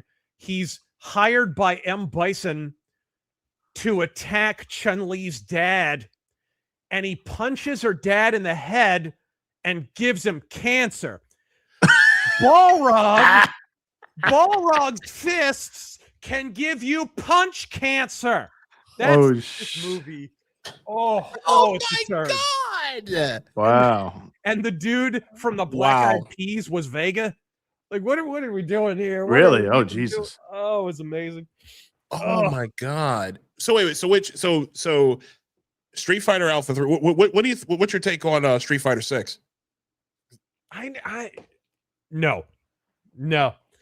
I'm not digging. I reviewed Street Fighter 4. They kind of lost me on the Street Fighter 4 series, to tell you the truth. Like especially towards the end. I wasn't crazy with how slow it got compared to previous games. It had been speeding up for a number of years. You play Alpha 3 and it's like your character's just flying all around the screen. You play 4 and it's like I'm on a moon bounce. I'm like super slow. It has sped up a little, but it's still not to my taste. Like I'm just ever since it's gone kind of 2.5D, I'm just not a big fan.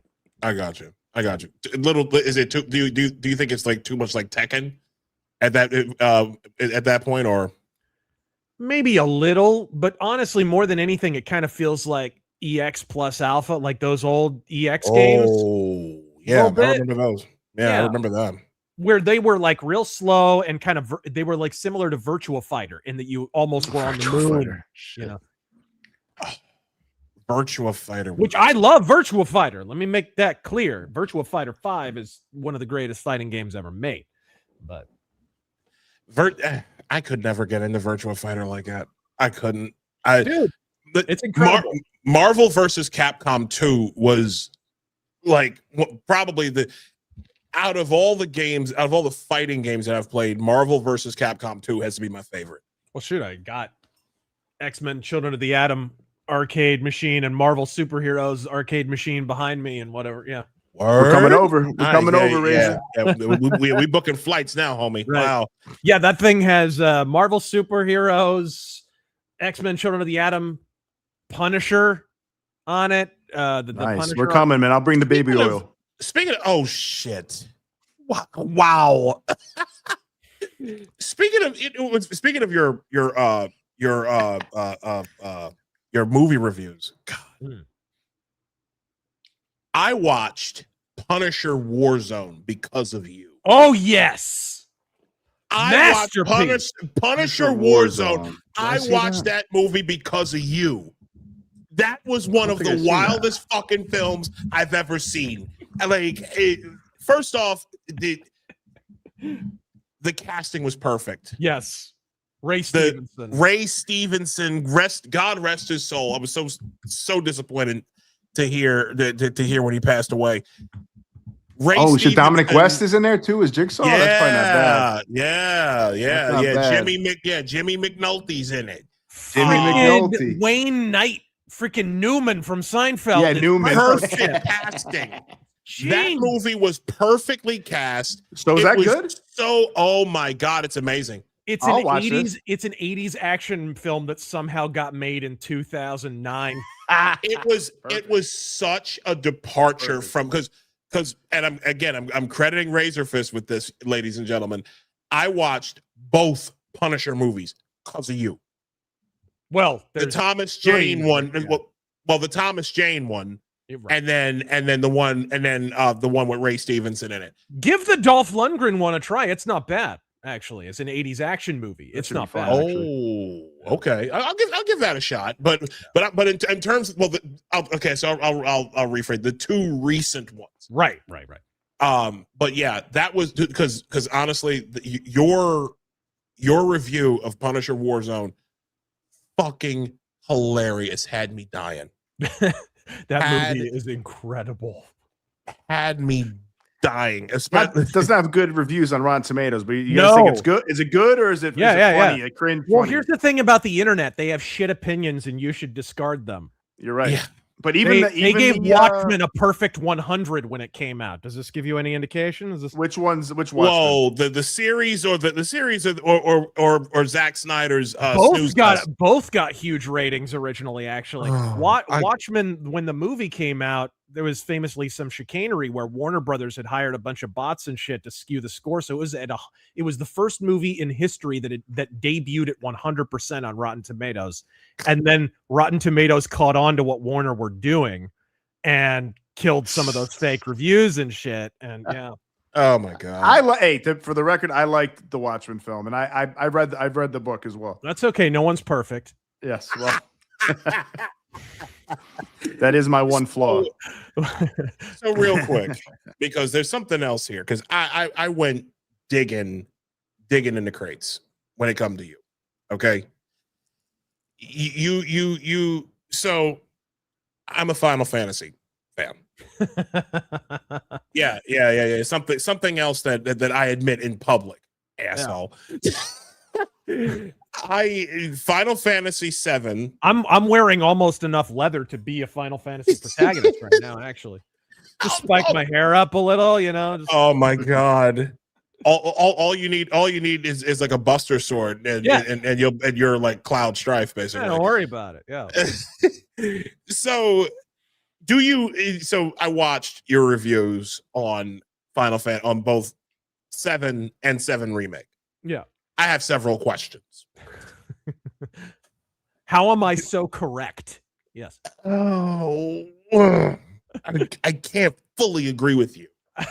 because honestly, again, as a fan of Final Fantasy VII, I enjoyed the original, I enjoyed the remake, and I enjoyed Rebirth to a certain extent.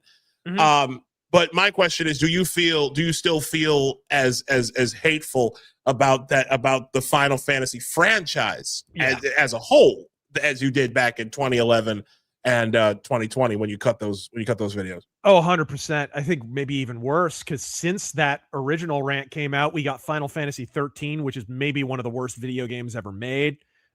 It's 2 terrible sequels. We got 15, which was like starring NSYNC. What are we even doing here? 16, which came and went in like 2 days. Nobody even remembers that shit. Hold it. Wait. Because because honestly, out of all the Final Fantasies, 16 is my favorite. Well, that makes that's 1 in a row for you. That's what that's 16. I never understood the hate for that.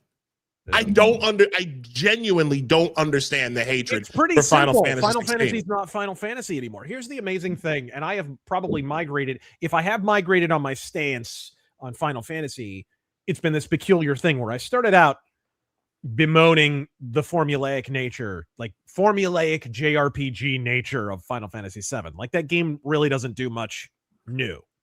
JRPGs at the time were turn-based, large party. They'd have some kind of like romantic subplot, and then you'd have a lot of summons and some gimmicky mechanic tacked on. And Final Fantasy VII checks all those boxes. It doesn't do anything new except be in 3D and have cutscenes, right? So that was one of my big criticisms at the time of it.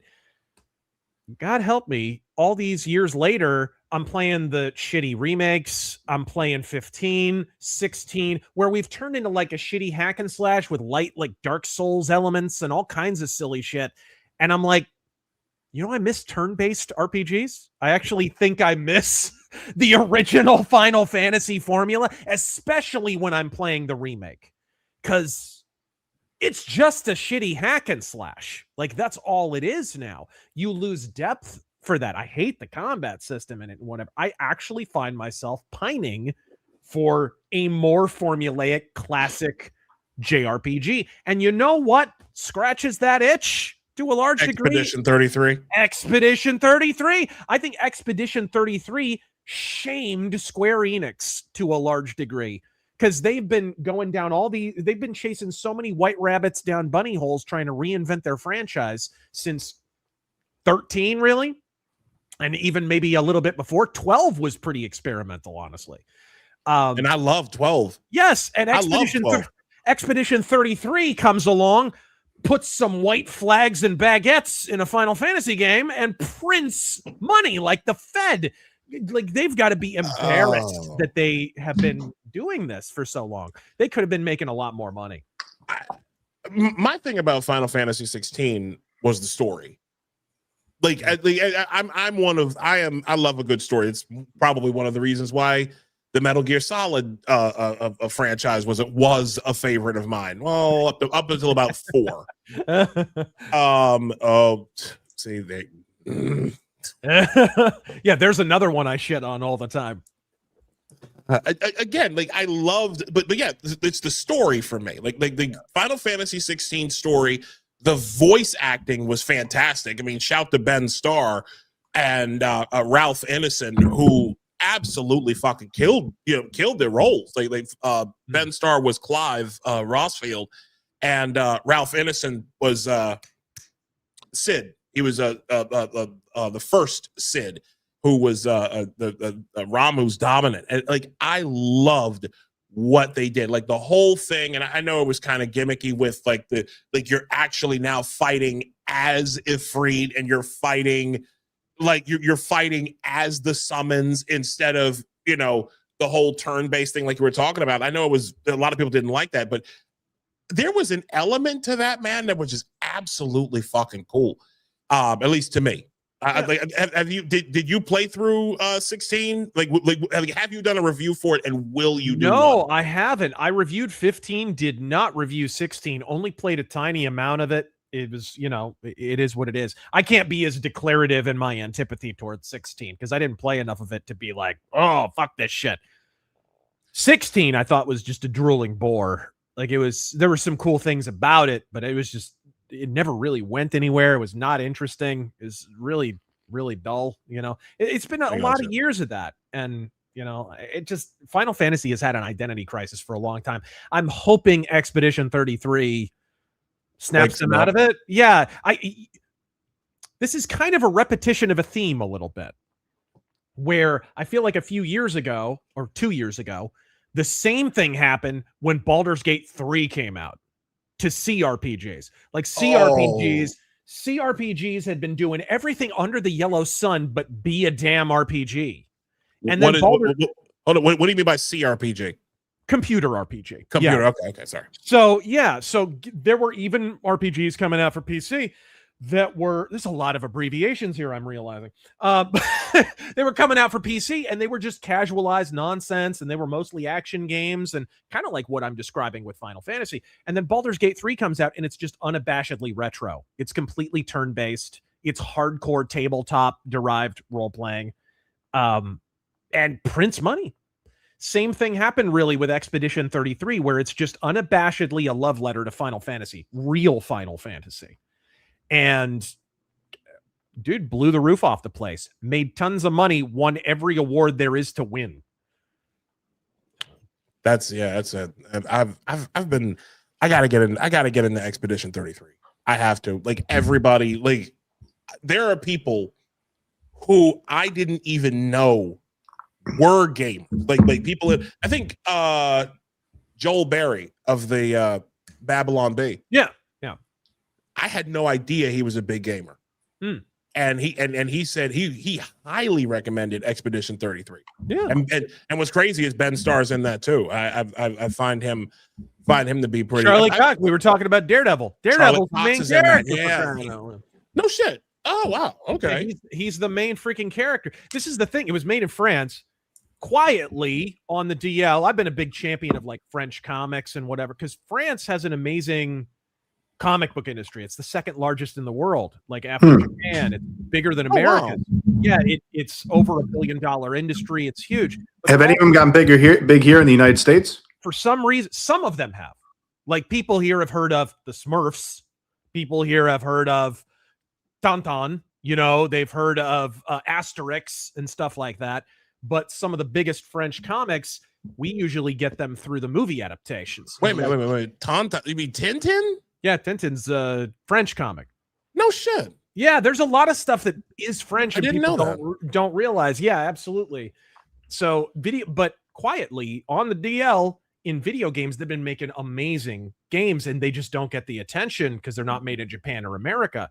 So in addition to Expedition 33, there was a great game, A Plague Tale, Innocence, and then Requiem, which came out a few years ago. That's all about surviving basically the bubonic plague at the height of, basically surviving the Black Plague. It's sort of a stealth game set in the medieval era. It's really good. That sounds cool. Wow. They got to make one for surviving COVID. Man, one of them came out I think both of them came out during COVID, actually. How funny would that be? Everybody's wearing masks. Yeah. So nobody dies. So I got a couple things left to talk to you about, but I really wanted to, like, I've been wanting to ask you about Abraham Lincoln. And then is there anything left to ask? What's that? Is there anything left to ask? I mean, a lot of people, myself included, have been under the impression that, he was the emancipator, he freed the slaves, and and like a lot of people genuinely don't understand some of the other things, like the context around it. Like we get a lot of like facts to a certain extent, but no real context about the Civil War, anything, or any of like the economics of that was happening at the time. So I really wanted to ask you about this. I do have a clip of Abraham Lincoln, American dictator. If you have not watched it, folks, I highly recommend that you go and check it out. I'll put the link to it in the chat. But this we're going to start here at like a portion of chapter 2, and then I'll get your opinion on it, or ask your thoughts on the other side. But yeah, chapter 2, here we go. Bring this up here and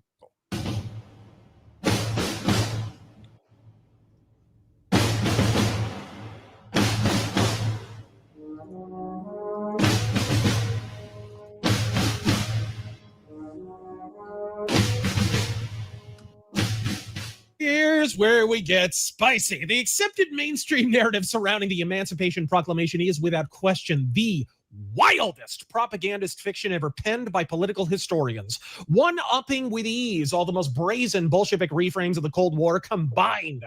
To hear history teachers tell it, Lincoln, the lifelong atheist, laid hand to the Bible, unilaterally declared black men free, and so the shackles of untold thousands suddenly shattered in unison.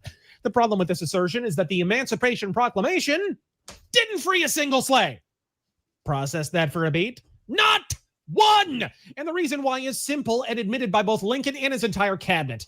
It only applied to the South, rebel territory, which Lincoln did not at that point control. In fact, at the time of the Emancipation Proclamation's issuance, the Union didn't control a whole hell of a lot. The war was going poorly. Despite outnumbering their Confederate adversaries in most major engagements, the Civil War to that point could best be categorized as several months of occasional victories bracketed by a ceaseless deluge of double-dong defeat.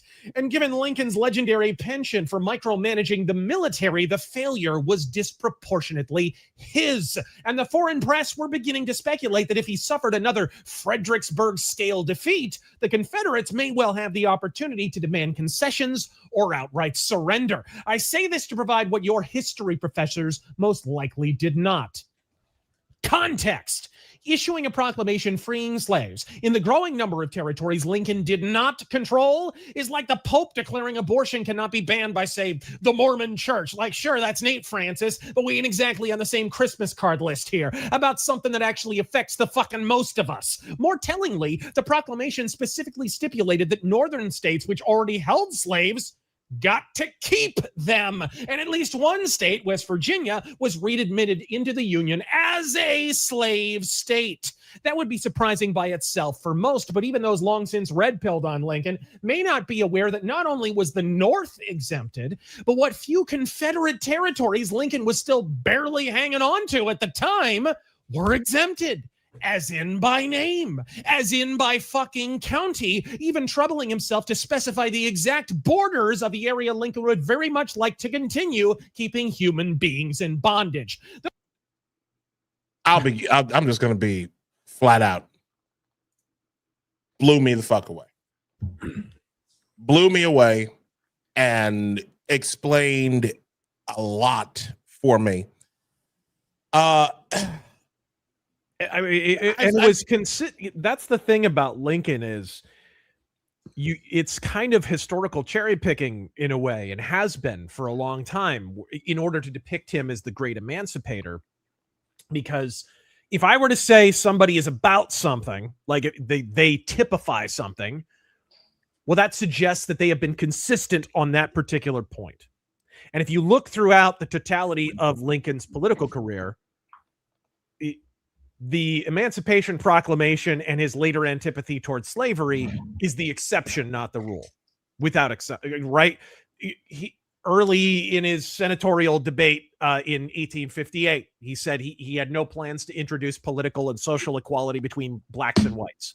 He said there is a physical difference between the two, which in my judgment will probably forever forbid their living together upon the footing of perfect equality. And inasmuch as it becomes, he was talking about dick size, by the way. Yes, absolutely. That's the context of that. I don't know if your history professor. Hell, have you been in the Knicks locker room? Shut. I don't know if the history professor provided that context. Yes. Right. But he's like, there's a physical difference that will forever forbid them living on the footing of equal equality. And then he went on further to say that to the extent that there is a difference, I am, of course, in favor of the race to which I belong, holding the superior position. And then he capped it off by saying, I have never said anything to the contrary. That's how he ended that statement. It sure is. Keeping it real. This is his consistent statement. And he said the same thing is true of secession, which they claim that he opposed. No, he was on the record repeatedly supporting secession until, of course, someone seceded from him and was, from top to bottom. So this kind of binary that we've created where it's the slaveholding South wanting to hold on to slavery, which is true to a degree, and the North desperately wanting to abolish slavery, which is categorically false. It was a slave state at the time of the Civil War. The final state to outlaw slavery was New Jersey in the North.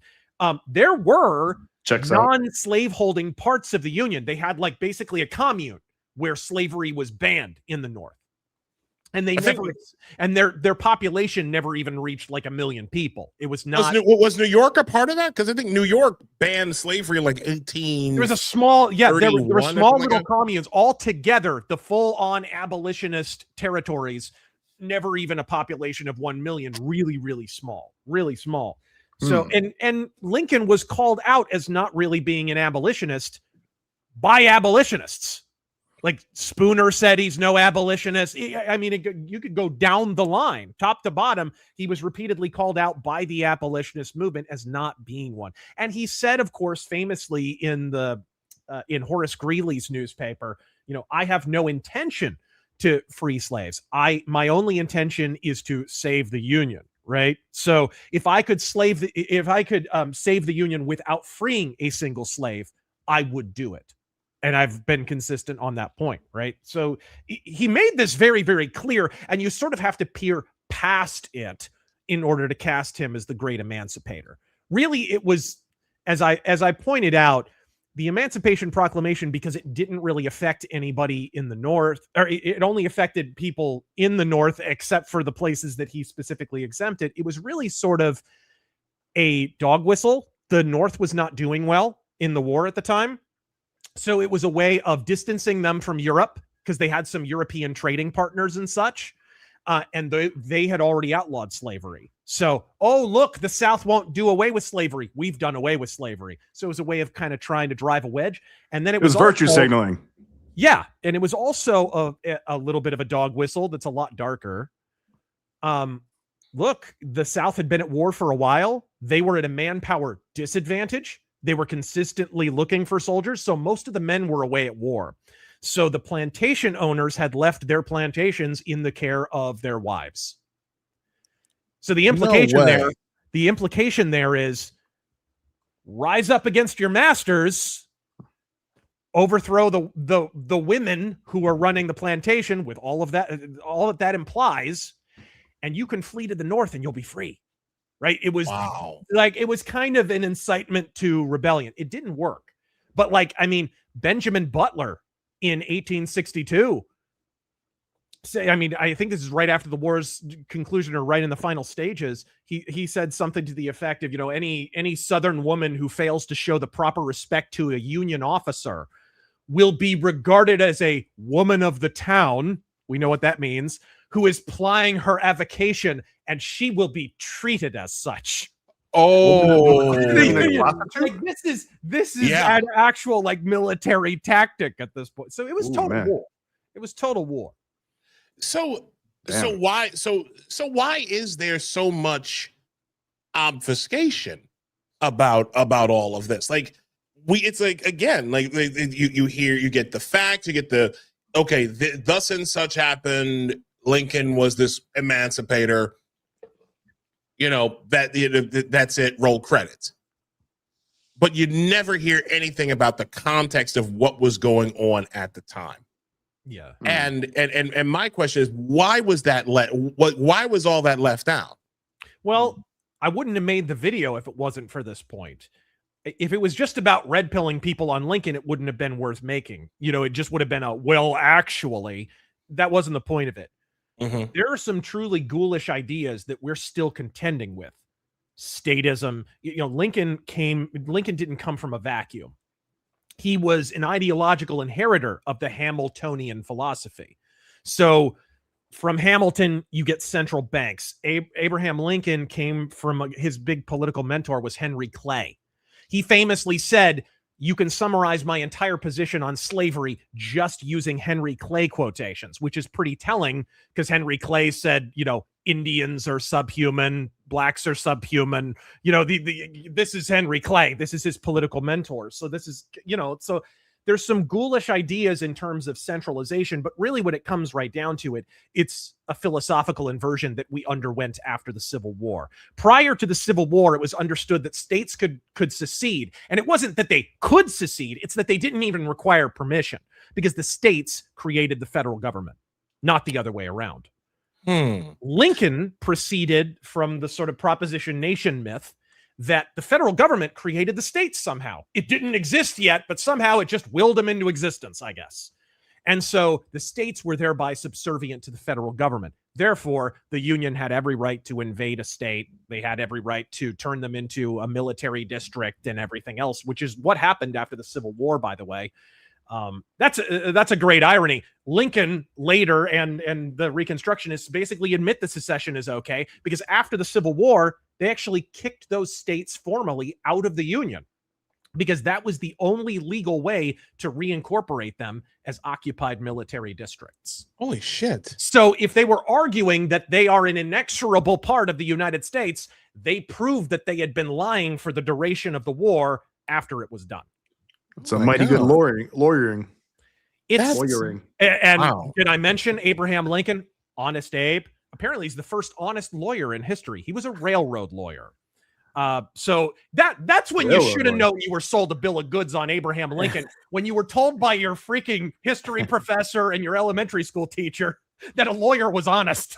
I think that was probably that's for sure. But that's, I think, what it comes down to. It's a philosophical thing. There are policies today that we hold to be true that are still in place, from the New Deal to income tax to foreign adventurism. The American empire really begins in a lot of ways. Military adventurism and colonization and such stuff that was frowned upon prior to Lincoln. It's undergirded by the Lincoln myth. And so this is why I made the video, because that myth, for us to survive and to return to what we were when we were founded, the Lincoln myth has to die. It needs to. And so the whole point of that video was to strike a blow for that in whatever way I was able to accomplish that. But so you're telling us you're trying to assassinate Abraham Lincoln for the second time. Yeah, I've got a derringer and a fruity mustache. I'm approaching his box. So do you think No, I tell you what, say what you want about Abraham Lincoln. He was never afraid to give you a piece of his mind. Anyway, that is dark. This is something I was curious about, because Barack Obama famously said that Abraham Lincoln was his favorite, the president that he wanted to model his own after. Was it Team of Rivals or something? Right. A book that he loved. Was that the book that he's always talked about? That I was like, Team of Rivals, which is ironic, because Team of Rivals was one of the books I used as a source. No shit. Wow. Yes. Wow. So there So was it had a lot of that amendment. context. There was an amendment that Abraham Lincoln was going to pass, and it's written by a Lincoln cultist, essentially, right? Okay. But Doris Kearns Goodwin, and she writes that book, and in it she uncovered correspondence between Abraham Lincoln and Seward. So there was, in his first inaugural address, Abraham Lincoln is dealing with the slavery question, and it's really, a lot of people talk about his second inaugural address, and they love to quote from that. Not so much from the first. And if you read it, you'll see why. It's essentially an impassioned defense of slavery, of the institution of slavery, and then saying, and if the South doesn't pay their taxes, we're going to invade them. So it's like a prelude to the Civil War and the real reasons behind it. So he mentions in that, I have heard circulating rumors of an amendment, that this amendment becomes later on the freeing of the slaves. But originally, it was called the Corwin Amendment, and it would have signed into constitutional law. It would have been a part of the Bill of Rights that slavery is a permanent and inviolable institution and that no state can interfere with it. He was prepared to pass that law, and he had the votes to pass that law. Well, Doris Kearns Goodwin, who's looking to venerate the myth of Abraham Lincoln, unwittingly uncovers correspondence between Seward, who becomes his Secretary of State, and Abraham Lincoln around this time, where Lincoln is basically drafting the amendment. He pretended in his first inaugural address that he had just heard of this amendment. No, he was its author. And there's letters that Doris Kearns Goodwin in this fawning book that Obama claims to have read and probably did not, that basically proves he was actually the author, and he's basically trying to shore up the votes for it ahead of time to make slavery permanent. Wow. So he's just full of shit all around. Oh my God. Yeah, there's a great book too. No wonder Obama loved him so much. There is a great book too with a spicy title that's all about this. So the Confederate Peace Commission looked to meet with Abraham Lincoln at the beginning of the war, but he's losing and he won't meet with them. And they're looking to draw back, the aggression and stuff. So he sends them away. Well, later on in the war, after the South are losing, he finally agrees to meet with them, and they meet on a riverboat. And one of the people at the meeting records the events of that meeting, and it's kind of a negotiation between the South and North. And Abraham Lincoln, at one point in this book, it's all recounted in here. What shall we do with the Negro, of all things? It's a quote from the meeting, by the way. It's a quote from the meeting. They're meeting there, and Abraham Lincoln proposes, hey, what we want is for you to lay down your arms, and if you'll re-enter the Union, there'll be enough of you that you can strike down this new amendment, the amendment we all know today, as actually freeing the slaves. You'll have the votes to strike that down. And then we can push ahead on the Corwin Amendment. So if Abraham Lincoln in this meeting gets what he wants, instead of the South continuing to fight on, not a single slave is freed. Holy shit.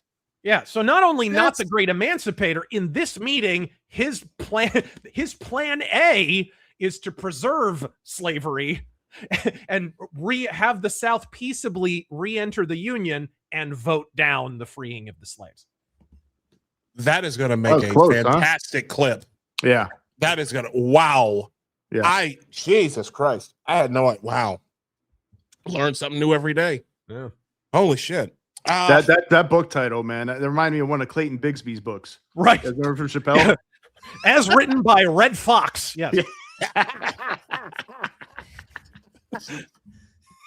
Oh my God. You can't even say the titles of those books, but right. That sounds that sounds like a question I ask every time I go back home to Baltimore. Right.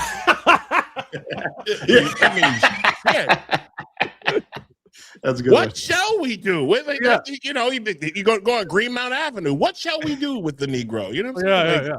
Oh my God. And its sequel, Negro, please. What shall we do? That's too much, man. Oh my God. Raze, where can people find you? I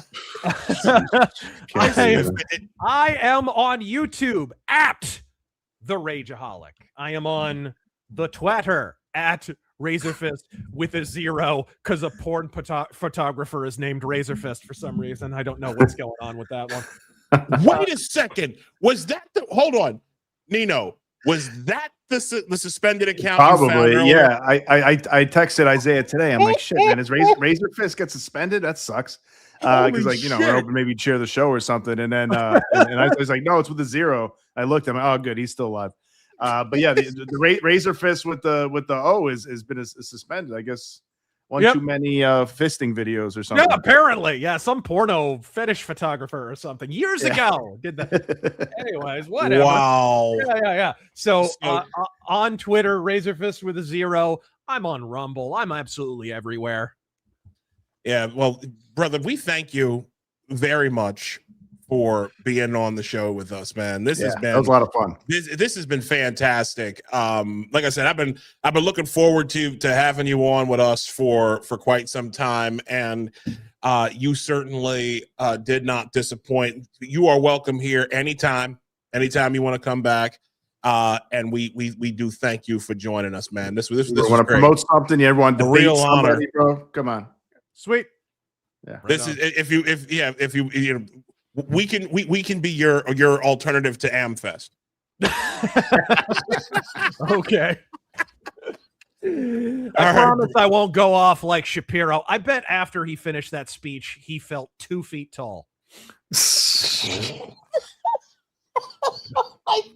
What is your beef with him? I don't know.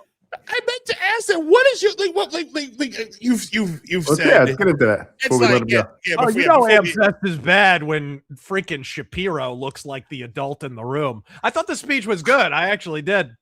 But I didn't come get to on. listen to it yet. When Shapiro looks like the adult, I mean, that dude gets carded at Chuck E. Cheese for crying out loud.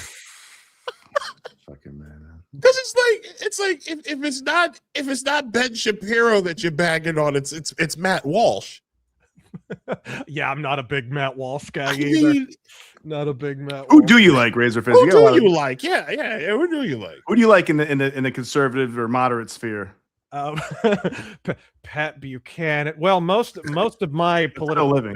my favorite political figures have German subtitles. So Yeah. no, I'm just kidding. Oh shit! He's talking about Kaiser Wilhelm, guys. right. Kaiser Wilhelm. Is Kaiser absolutely- Wilhelm. that's Yeah. Oh my god! Great, dude. Thank you so much for Yes. coming on, man. We really appreciate it. Come back Appreciate it. anytime, bro. Anytime you want to come back. Yes, sir. Thanks a lot, brother. Have a good night. Thanks, man. Have a great night. Oh, damn. Sorry. I'm back. Yeah, sorry about that. Yeah, that's all Bro, good. That was good. he's awesome. That was He's like, awesome. Razor's got a tude, man. I like him. He's got an edge to him. I've liked him. I've liked Good him name for for him. years. He's got an edge to him. Yeah, he does. Yeah, he does. That's his thing. He's Oh, good. That's man. funny, man. What a show! What a year! What a way to end it. What a way to kick it off, man! And you know what? I'm gonna be honest with you. After last week's show, where I'm like weeping in the fucking corner after hearing all of that insanity going on in Colorado, it's nice to close the year out with some laughs, man. It really is. Yeah. That was. I mean, that was really interesting about Abe Lincoln, man. I had no idea. I had an inclination that, like, I've heard before that, like, Abe Lincoln wasn't necessarily so gung ho about freeing the slaves or whatever. That wasn't like, a huge thing for him. But it sounded like he was very much, thinking about not doing it quite a bit. And Yeah. and like he kind of twists his arm for it. But yeah, that was very eye opening. Very. It was. Oh boy. Thank y'all for joining us. Thank you all for being here for the last, really all year since February. We've been doing this, and Apostate Radio is growing. It's taken many different forms, and we've come a long way from me just ranting randomly on the internet. Yeah. And I'm really That's still grateful. going well, though. Oh yeah. The lunch break videos are doing pretty good, and Yeah, for sure. but the point is, it's like there's more of a purpose behind this now, and we're working hard. You know what I mean? And I'm really and I'm this is very important to me, and I'm a little all over the place again, because we get to the end of the show and it's just like, well, what else am I gonna what, there's so much that I still want to get off my chest, but it's like this year, from 2 moves to getting married to the fallout, to the family fallout, which I really haven't gone into. I'm not it's not for me to get into. But like all of the stuff that's happened, and now with another situation that's come up with my wife, this is a 2025 was a bit of a rough year towards the end. But this was the year, I think, that is prepping us. I think the Lord is prepping us for bigger and better things to come in 2026. I think a lot of changes are going to, because I think of how 2 weeks after the missus and I got married is when the falling out happened. And then we got into the new place. We weren't even thinking of where we were of where we're at now. We weren't even thinking, we weren't even considering it. And then getting into this place was like, it was a snap.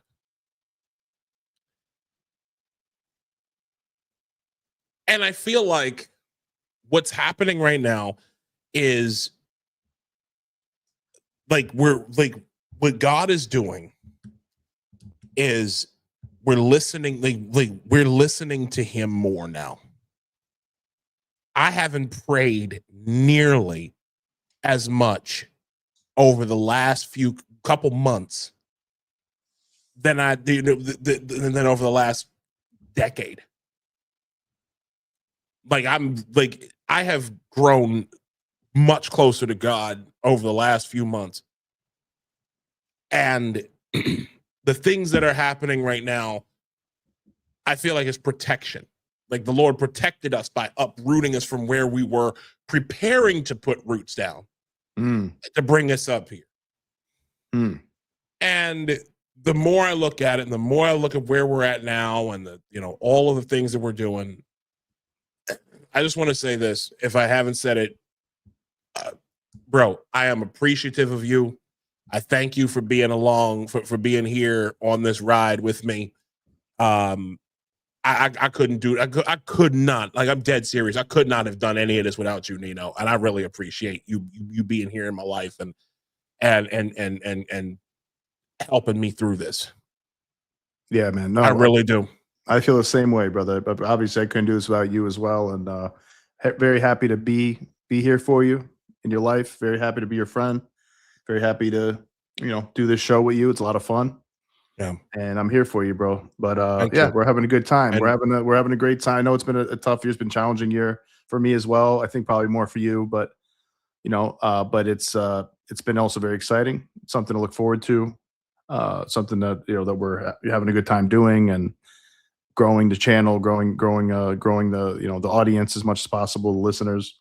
Yeah. Got to hang out with Curtis Sliwa and everybody.